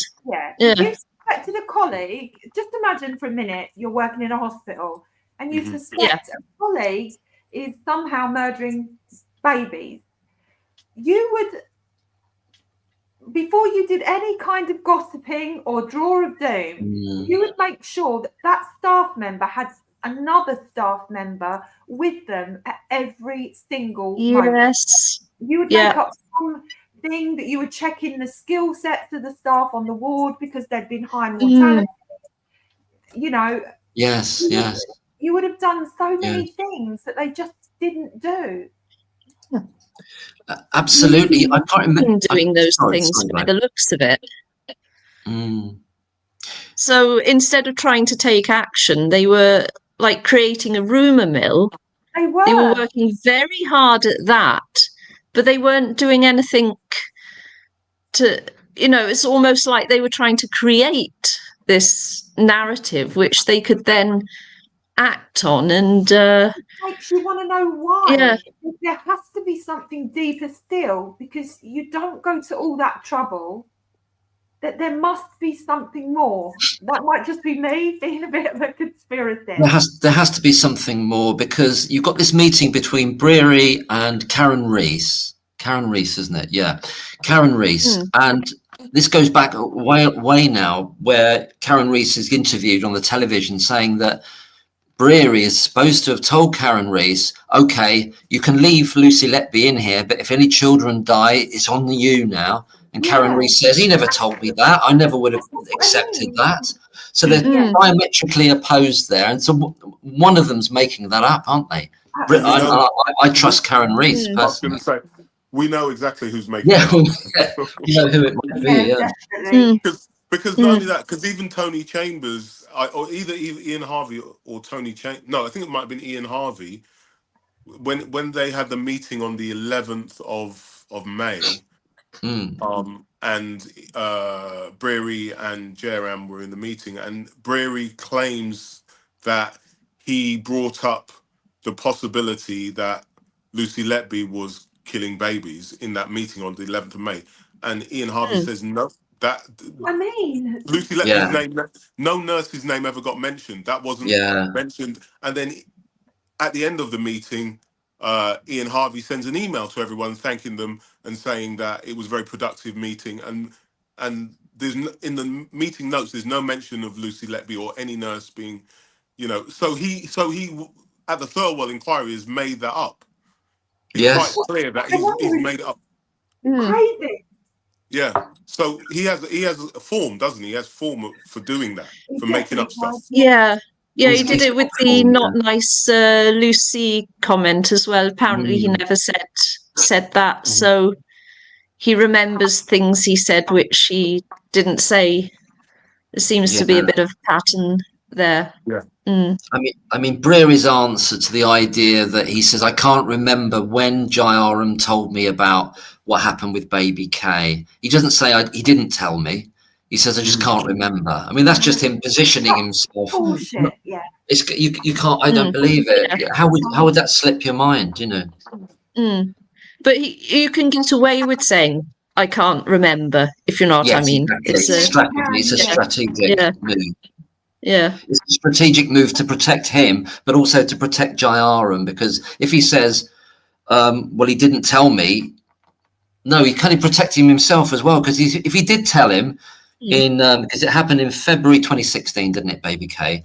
So if he says to the Thirlwall inquiry, well, actually, he told me a couple of days after it happened, then Thirlwall's going to go, well, why didn't you say anything to anyone about it for 13 months either? Yeah. They know they're in a court. They know they're in a like an impasse situation about so many issues. This is why Lucy's lawyer needs to be at the Thirlwall, because it is for this sort of absolutely thread that needs to be pulled. You know, and actually, it's really shocking that he isn't, because or one of his team isn't, because whatever comes as a result of this Thirlwall is ultimately going to hopefully stop situations like this from ever happening again. I mean, that's what we're told. Yeah. You know? Yes. If you're not getting all of the questions, then you're not saving anybody. Well, the whole framework is that the Thirlwall is about stopping serial killers in the NHS. So it's a non-starter because it's not. That's not what happened. It's just like a pantomime. Yeah, but it's been really useful because there's a lot of leakage from a lot of people. There is leakage. That's true. I agree with that. Yeah. One thing I haven't mentioned, I haven't even done a video about it. I don't know whether I should have done a video, but when I was at the Thirlwall inquiry, I spoke to a lawyer there, but the lawyer was sitting in the public gallery. And I said, this is kind of unusual. And I said to her, this is unusual. Why are you sitting in the public gallery? And she said, I'm representing an interested party. And I knew it couldn't be the parents because all the parents were represented by the lawyers. Yeah. So I thought, what other, and it couldn't be Breary, because Breary, all the staff and from the Countess of Chester who were giving evidence had their lawyers there as well. Okay. So this person was representing someone else. And I suspect that they were representing Lucy Letby. They might have been sent there by Mark. Mark McDonald. I shouldn't say that. Interesting. They could have been sent, Yeah. but they were very friendly towards me, and they were fully aware of the fact. Wow. In fact, I think they recognised me because they came over and started talking to me. So I think they could be, part of Lucy Letby's team or somebody there from her family. Maybe it's her parents. Maybe her parents sent a lawyer or something. Yeah. Just sit in and take notes. And we talked quite a few times during breaks and things, but she wouldn't reveal to me who she was representing. That's interesting. God, that's interesting. Yeah. There's stuff going on behind the scenes that we've got no clue about, isn't there? In terms of trying to manage what they know is going to happen. I think they know it's going to happen. They know it. Yeah, I mean, what I think is also going to be because Lady Thirlwall doesn't produce a report until the new year, does she? That's right. I think probably like May or June or something like that. May or June. Yeah. In that time, it's going to go on for a while for sure. But Mark McDonald's made his application to the Court of Appeal. They could come back to him before her report. Yeah. If they come back, what does that mean? I mean, they surely can't. They'll delay the report. They'll have to, or even cancel it. They cancel it, I think. Because if she gets the appeal, then how could they possibly do a report? It nullifies the whole process of what they're trying to do, doesn't it? It just and it could prejudice the case. Well, it would, wouldn't it? Because, So it's really messy. I think this is the worst case ever to choose to have an inquiry for, because of how the case was conducted. Because it was, I felt from the day I read that New Yorker article, I felt from that point onwards, she's definitely going to get an appeal. There's no question about it. Yeah, I thought that was a turning point as well. New York. That too. Yeah. I was stunned when the appeal was denied. To be honest, I wasn't stunned. I expected it because, first of all, most cases, even clear-cut cases, get knocked back by the Court of Appeal on the first attempt. They always get knocked back on the first attempt. Okay. Yeah. But Uh-huh. but also the other reason I thought it would get knocked back is because I knew that Lucy Letby's old team, defense team, wasn't up to it, and so they wouldn't even put enough into it to make it compelling for the judges. Whereas I think Mark McDonald cares. He genuinely cares about her. Yeah. You know, he's a human rights lawyer. He cares for her, and he wants to see her released because he knows she's not guilty, and he's probably moving heaven and earth to make it happen right now. I mean, the fact that we've got people coming from the other side of the world to come to this press conference. Exactly. You know, he's doing a lot. He's doing a lot. Well, yeah, I mean, the figure that you mentioned today, 50 expert witnesses working pro bono. So that is potentially 50 witnesses for the defense in that courtroom for a retrial. I mean, they're going to blow them out of the water if they dare to retry it, you know. I don't think they will. I don't think it'll go through another 10-month thing, will it? It can't. The Crown Prosecution Service, I'll tell you one thing I learned when I used to be a fraud officer is they don't do 50-50 cases. It's got to be they've got to be 100% certain they're going to get a prosecution for them to go for a prosecution. Seriously, they'll drop anything that is not. That's why a lot of rape cases. That's why a lot of rape cases get dropped because it's not 100%. Yeah. You know, and they only really like to try 100% cases. So that's why I think it's very likely that they won't ever consider retrying her. If the Court of Appeal say, all right, it has to go for a retrial, then the prosecution will just say, well, we have no evidence to offer, and they'll just drop. They'll drop the case. They'll drop the case. Because, I mean, the evidence is being proved to be so bad. You know, what are they going to dig up next?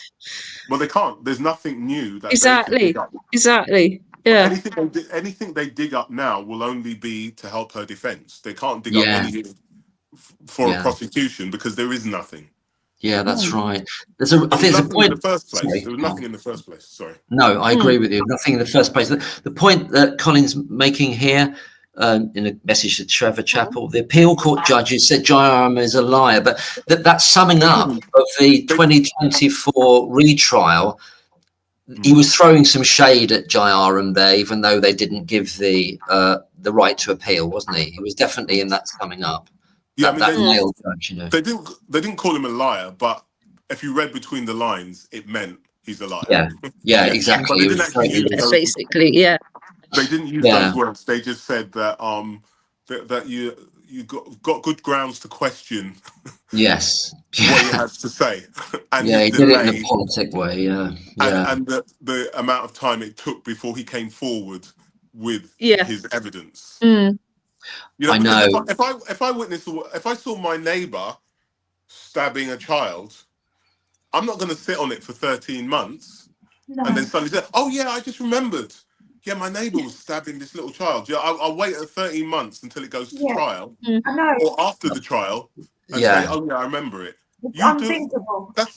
It's just totally unthinkable. And he does that. Yeah, it's crazy. Nutrition, you know. Yeah. You're supposed to be caring for children. Exactly. And on top of that, he has to backfill the emotionality around it and say, it's been in my nightmares and I can't sleep. It's etched in my brain. I never get over it. I can't sleep. He's etched in my brain. Do you know what I mean? Yeah, but no, he was... Because you've done so much. He was citing that he was very fearful of, repercussions if he spoke up, which apparently is a thing with consultants. It is a real thing, but I think he was using it. So I think he was saying that, to give himself grounds for waiting 13 months, because he's been making the biggest noise ever about everything. And if you're really genuinely fearful of repercussions, you don't go putting it about here, there and everywhere like he has. No. Yeah, that's right. And but I think Evans today, the weakest link by a country mile. He's God spare us. because in a sense, all the decisions around who outside of the hospital consultants who've got their suspicions wherever they've come from, it's all down to Evans saying this was a crime, isn't it? That's the crux here. Yeah. And if they can't work with him, then it's over, isn't it? It's game over. It's almost like that was his mission, you know. Yeah. That was his mission, wasn't it? Yeah. But well, I mean, that's why. I think Carl's has you frozen, Carl? When you watch his interviews, it's just unbelievable that he says the things that he says. It is literally out of a sitcom, like out of Fawlty Towers, like I'm watching Fawlty Towers again. It is exactly like that. The guy's tripping, you know, he's just mad. Yeah. The generalizations, but babies are really simple things, you know, like nothing much can, and like none of us have kids and know that it's not the case. I had a child that was, you know, on the brink of at any minute could crash, and I watched other babies crash in the neonatal ward, like out of the blue with no warning. So I knew straight away he was talking absolute nonsense. Yes, you can tell it. You don't have to be medically trained. You can feel he hasn't got authority. It doesn't feel right. The way he phrases it doesn't feel right at all. No. But it's blatant lying. Feel right. No. It's just total. It was just totally lying. That's what I hated about it, is that it was just complete and utter lies, because babies do crash suddenly. It does happen, especially if they're premature. It does happen. I've seen healthy people crash suddenly. So I mean, children and babies notoriously compensate for a really long time and then just go down like a ton of bricks.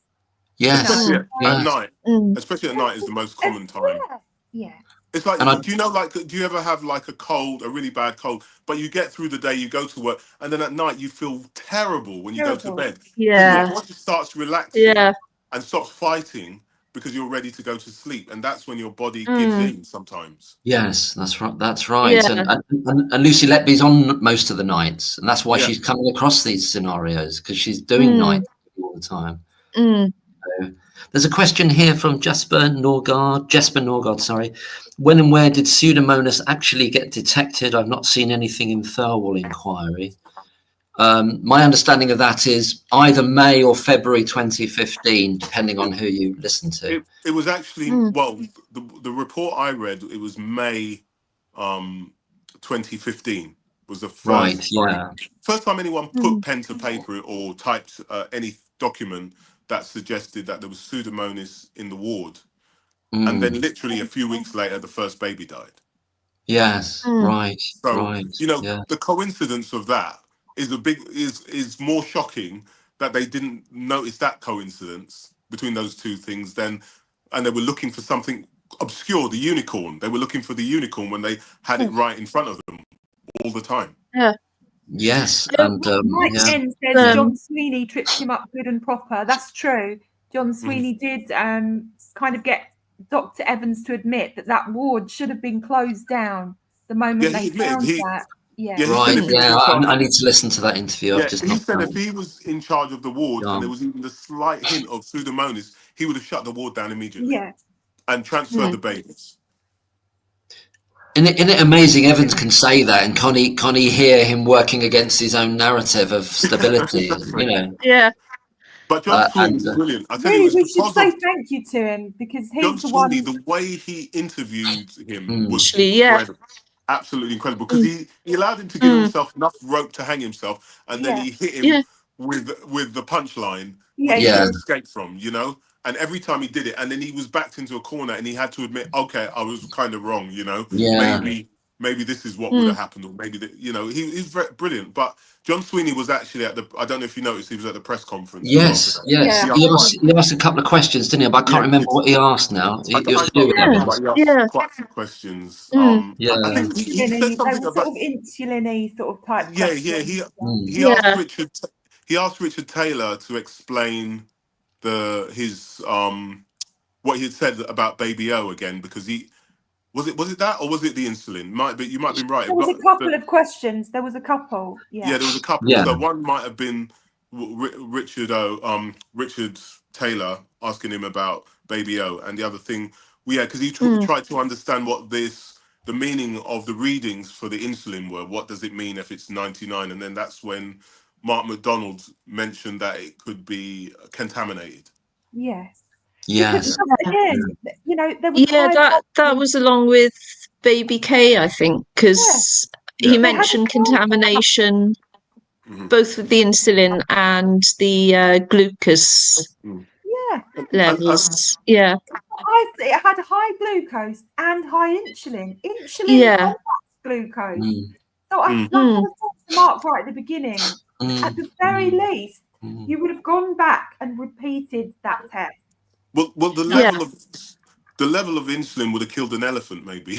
Absolutely. So, some of these babies went home. So I mean, that's what I mean. How did they ever get out of that idea that this level would kill an adult, but the baby's gone home, fine? And so how did they ever get through? What did Myers do about that? I don't remember him raising that as a specific thing about the level. I don't think he understood it. That's what I think that was the problem. Yes, unfortunately, that must have been a gap. It must have been a gap. I think you're right there. The glucose was high as the insulin. That was the first time I'd heard that today.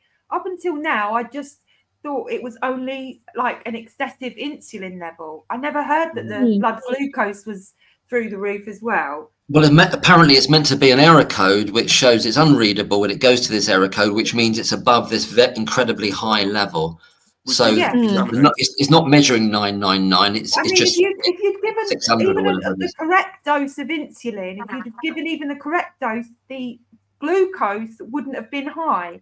No, exactly. I mean? So that's the baby's being treated for hypoglycemia. I realised that both were high at the same time. Sorry, maybe I just haven't been concentrating enough. I switched off at that bit, but I thought, what? It doesn't make sense. Would make you test again. It doesn't make sense, but it goes into a lot of Dr. McConville's podcasts, in which he says the sugar regulation, glucose regulation in neonates is completely different to adults. The systems are not developed, especially that low gestation baby, that amount of prematurity, that it's not comparable to adults. So that's another reason why that test is not reliable for synthetic insulin, But surely that 999 bit was in the user manual somewhere. Yeah, well, you'd think so. So nobody really even knew how to use the equipment properly.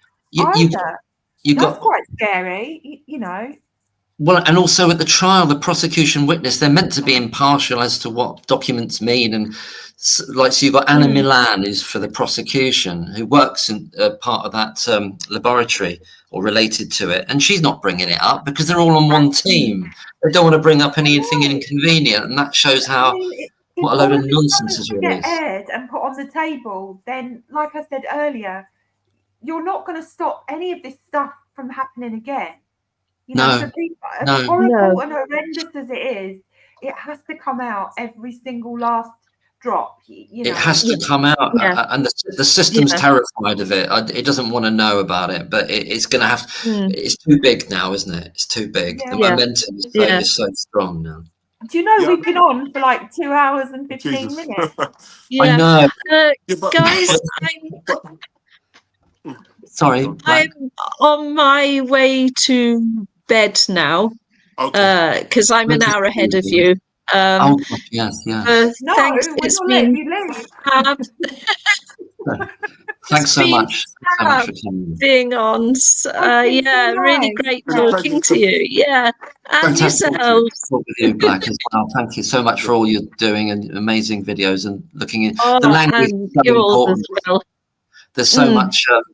There's so much they give away in the way they speak, isn't it? The syntax, the tenses, what a choice. Absolutely. And keep doing the videos, because I was going to say keep doing the videos because one of the reasons I keep doing the videos is because I want to embarrass the establishment, and because I know the more you embarrass them, I know this from when I worked in the civil service, because I used to have to reply to MP letters and all sorts of things. The more you embarrass them, the more likely it is Lucy Letby is going to get a very quick appeal, because the more people are talking about it over, the drinks dispenser and, in the canteen at work and everything, the more it's going to get fed back to the right people, and they're going to say, everyone's talking about this, we need to do something. Yeah. I will keep making videos. Before you go, Bumblebee saying, asking for the channel names of everybody on this screen now. So if everybody wants to write in their channel names, is it an @ or I don't know? You put an @ Oh, how do I write it in? I can't do it. I'm using my phone and I don't. Right. Yeah. So I'm not sure where I write it in. No, it doesn't seem to. Let me see. Does it let me? Oh, maybe it does let me write. Let me just see if I can write. So it's Bumblebee. It's obviously it's Blacksquareable. So I can write that in. I can do that. Yeah. That's a very. I don't think there'd be many of the same. And then it's what would I put the @ for the other two? For yourself, Carl, would it be or would it be the title of? You can either use it's probably easier to use my actual, my account. What would you call it? Nickname, which is C Perkins 4114. If they C Perkins 4114 is easier to find, I think. That's easier to find for YouTube, and you've got Blacksquareable, which is black there in the bottom right hand corner. And for Tasha, what would your @ thing be? I'll put that in there. I think it's. Hang on, I'll just check. Yeah, I don't know what mine is off by. It's this has been a very good conversation. Thank you so much for all three of you for coming on to speak, and everybody in the chat and everyone who's listened and commented. It's just been. Today's been very positive, hasn't it? Okay, so I think I just said hello in the chat, whatever that is. I think it's Tasha 24/7. It's not coming. It's just well, tea break with Tasha. It's not coming. Yeah. What is it, Tasha 20? I think it might be Tasha at 24. Tasha 24/7. Tasha 24/7. Yeah, or tea break with Tasha. Or tea break with Tasha. So that's everybody. And gosh. I wonder if we should gradually bring it to a close now, or does anybody want to say some more things? Or I think we could maybe do another one another time. We could do another one. But if there's any other things you want to say at the in the closing minute, I'll get really organised. I'll be much better. Oh, everybody's been brilliant. I'm really grateful to you all for coming on and speaking, and for everybody in the chat and all the comments and everybody listening and watching. Thank you. Here's a quick question. Thanks for organising this. Thanks. Cheers. Thank you. Wow. A quick question. When is the last? Have we had the last day of Thurwell yet? Was it last week? Oh, before Christmas type of thing. Yeah, I don't know. I'm not before I don't know what the last date of the Thurwell inquiry is. I'm not sure. I'm not sure. Seen anything in the papers? Okay. So. But one thing I've actually really seriously contemplated doing is, if they decide to do a new prosecution of Lucy Letby for babies that they claim she killed at the Liverpool Women's Hospital, I'm going to move abroad for a little while so I can continue doing my YouTube videos. Right. Because obviously, if you do it in this country, then it's going to be illegal. So we know. Okay. We know what that's happened what I'll do. I'll go abroad and continue. You know what happened to Richard Gill and Sarita Adams? They were sent letters by police turned up, like Dutch police turned up, and in America they were sent letters from Cheshire Constabulary saying you're potentially in contempt of court. So they got really serious on him. Seriously? Yeah, they did. Wow. Yeah. Richard Gill video about it. He showed the letter about it. So that's how, because he won. Yeah, sorry. North Korea. I'll go to North Korea. That sounds good. I don't know where I'll go. Probably. No, I don't know. Or Russia or somewhere. Russia. Yeah, it looks all right. Yeah. But yeah, they were threatened because they were wanting to act as this term. I think the legal term is an amicus brief, friend of the court, and they were sending them information while the trial was going on to advise them in terms of statistics and other matters that they felt were going wrong, and clearly was going wrong in that trial. But they were instead they were threatened, and they were shut down, and they were then threatened by Cheshire Police. So that happened last autumn, I didn't know Yeah. that. That's mad. Yeah, That last is summer. mad. Awesome. Uh-huh. So they get if they get rattled, they're kind of like. So it's a good move. We could all end up in a villa in somewhere. You know. But no, I think it's very positive today, isn't it? Overall, Yeah. Yeah. As others have said, and you've said, it's shocking, absolutely shocking news for the parents. What they heard specifically today in one case, didn't they? But it's horrible. And to hear that, I actually found that hard to listen to. Yes, it was. I don't think any of us had ever heard anything about that before. Nothing at all. No. No, nothing. That's completely new. I believe that took me by surprise, and I didn't think I was going to hear anything that upsetting today. Somebody made a point very early on in the maybe 2.5 hours ago now, and I forgot to mention it. And they were saying about Evans. Why didn't he see that on the reports about what happened with that needle? Why didn't he see that? Somebody did say that. That's right. Yeah, and also why didn't it come up in the post-mortem as well? You know, and we haven't even talked about the post-mortems. That's another aspect. So that's really strange as well. Yeah, it is. Yeah. But then you've got to remember that the original post-mortems came up with a completely different verdict to what Evans came up with anyway. So. Oh yes, well absolutely they did. Yeah, and he was never seen in the trial. George Kokai, the pathologist, and so there's another tale in there really about why that didn't happen. Nobody thought to sort of tell the pathologist who was doing the post-mortem on these babies at any stage that they suspected anything suspicious, so that they didn't carry out but I mean that's shocking, really. It is, isn't it? Yeah, how you can make a draw of doom and then just inadvertently forget to because you don't believe what you're saying. That's why you don't say anything. That's so true. That's it. Because you don't believe what you're saying. Because if he believed it for a second, he would have done something about all of those things. Yeah. And then they've got to backfill, and they've got to make it make sense retrospectively. Then that's why there's all holes in it and things at cross purposes, because it don't make sense in a linear way, does it? No. Yeah. No. And that's why you get somebody witnessing an attempted murder and keeping stum for 13 months, because it never made sense along the way. I just it's unbelievable even of itself, I think. Yeah. Well, yeah, it's been very, very interesting the whole day today. A lot more. It has. As horrible as it is, I just totally enjoyed the live stream. So thank you for having me. Thank you all. And today is definitely a watershed, and I think we'll remember it as such. I think what Carl mentioned, that New Yorker earlier and other people have, that was a watershed I felt this year as well when that came out. That blasted through. You know? And also, so I was going to say very quickly, surely we'd be able to go to New York and stream, because if they couldn't touch the New Yorker, and then they can't touch us if we're in America.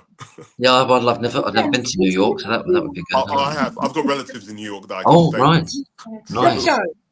Yes, let's do it. I'll say, have you got 4 bedrooms free? Yeah. I always wanted to go to Greenwich Village for some reason. It sounds interesting. I want to go there, but no, I did the usual stuff in New York. I went to the I went to Trump Tower. Oh, right. Not last time, like probably 2016 when he 2016 he won the election. 2016, yeah. Well, I went to Trump Tower about 5 days after he won the election, and it was literally cordoned off, so they had like barriers, and they had protests, like hundreds of protesters outside at night. This is at night, right? And I went there, and they had loads of police, more security than I've ever seen. And I said, I just wanted to have a look inside the foyer. And they said, why is that? I said, I'm just a tourist. I'm only here for a couple of days. So they let me through the barrier into Trump Tower. So nice. And all the protesters watched me going in. And then when I came out, I got some evil looks. Oh, God, you're Trump advisor suddenly. You're on the team. Donald Trump. I used to watch his show when he did the thing about you're fired. The Apprentice. Well, do The you know his Apprentice. Isn't it? apprentice? Yeah. His apprentice was the original Apprentice. The one we get over here Yeah. happened years after his one. His one was the first Yeah. one, and he was Oh, the Yeah. right. yeah. It was the Oh, very Mm. so the concepts. I can't say he invented it, but he was the very first presenter ever of The Apprentice. Mm. oh, and then Alan Sugar did the one over here after. Over here, yeah, Yeah. Because it was when I bought this house. It was 2004. I bought this house, and I remember Mm. tiling my bathroom with my laptop, playing The Apprentice, the American Apprentice. Mm. Oh, And I was really? watching it Yeah. whilst Yeah. tiling my bathroom 20 years ago. Ah. So yeah, I remember it. Ah. Yeah, it was a good show. I got into the British one a lot as well in the early days. Anyway. Yeah. Well, I actually I worked, did as well. Yeah. Mm. I actually worked with someone who was in the British one. Yeah, a very notorious contestant on the British one. Oh, there were a Oh, few. yeah. There's only one. Yeah. Is there only one? I thought there were a One few of them. notorious one. Oh, God, which one? Which one is you? Oh, I know who you're saying. Who you're referring Katie to. Hopkins. Yeah. The Oh Hopkins God, yeah, woman. God, yeah. She's probably the most notorious one. But after Yeah. before, I don't know if he was before. But there was a guy called Michael. I can't remember what his surname is, but his first name is Michael, and he's actually, I think he's Greek. He's Greek. So he's got a Greek surname. I can't remember what the surname is, Yeah. but he pretended to be Jewish, and he told Alan Sugar he was Jewish. Alan Sugar sacked him because he said he was Jewish, Oh, and you can find it gosh. on YouTube. Oh, I'll look that up. Yeah. Yeah. But he was quite notorious in the company. I worked for a publishing company in London, and he worked with me. And really good. I mean, he's really good at his job with the publishing company, but he could never live that down. People would bring it up all the time. Probably every day at work, it would get brought up. Yes, it would do, but it's hard to escape that kind of thing. Yeah, and what made it worse is because the company I worked for did the magazine The Apprentice. We actually worked on The Apprentice magazine. Oh, So it was like even worse for him because it was an Yeah. everyday reminder of Yeah. the fact. Mm. Yeah, the very first series of it was like a business program, and then they turned it into something where it was about personas, and they kept pushing the envelope, didn't they? And you got these really wacky sort of crazy people in it by the end, and they got to keep pushing it. So yeah. Just irritated me. Bye. Thank Bye, you. Black. Goodbye all. Goodbye all. Thank you very much. All right, Thanks goodbye. very much. Have a good evening. The rest of it there. Bye. Yeah, you guys take care. Bye. All the best, Carl. All the best, Tasha. Bye, bye everybody in the chat and everybody's listened. I'm going to end the stream now. 5, 4, 3, 2, 1. Bye-bye. Bye. Bye. Bye-bye. I don't know how to log out.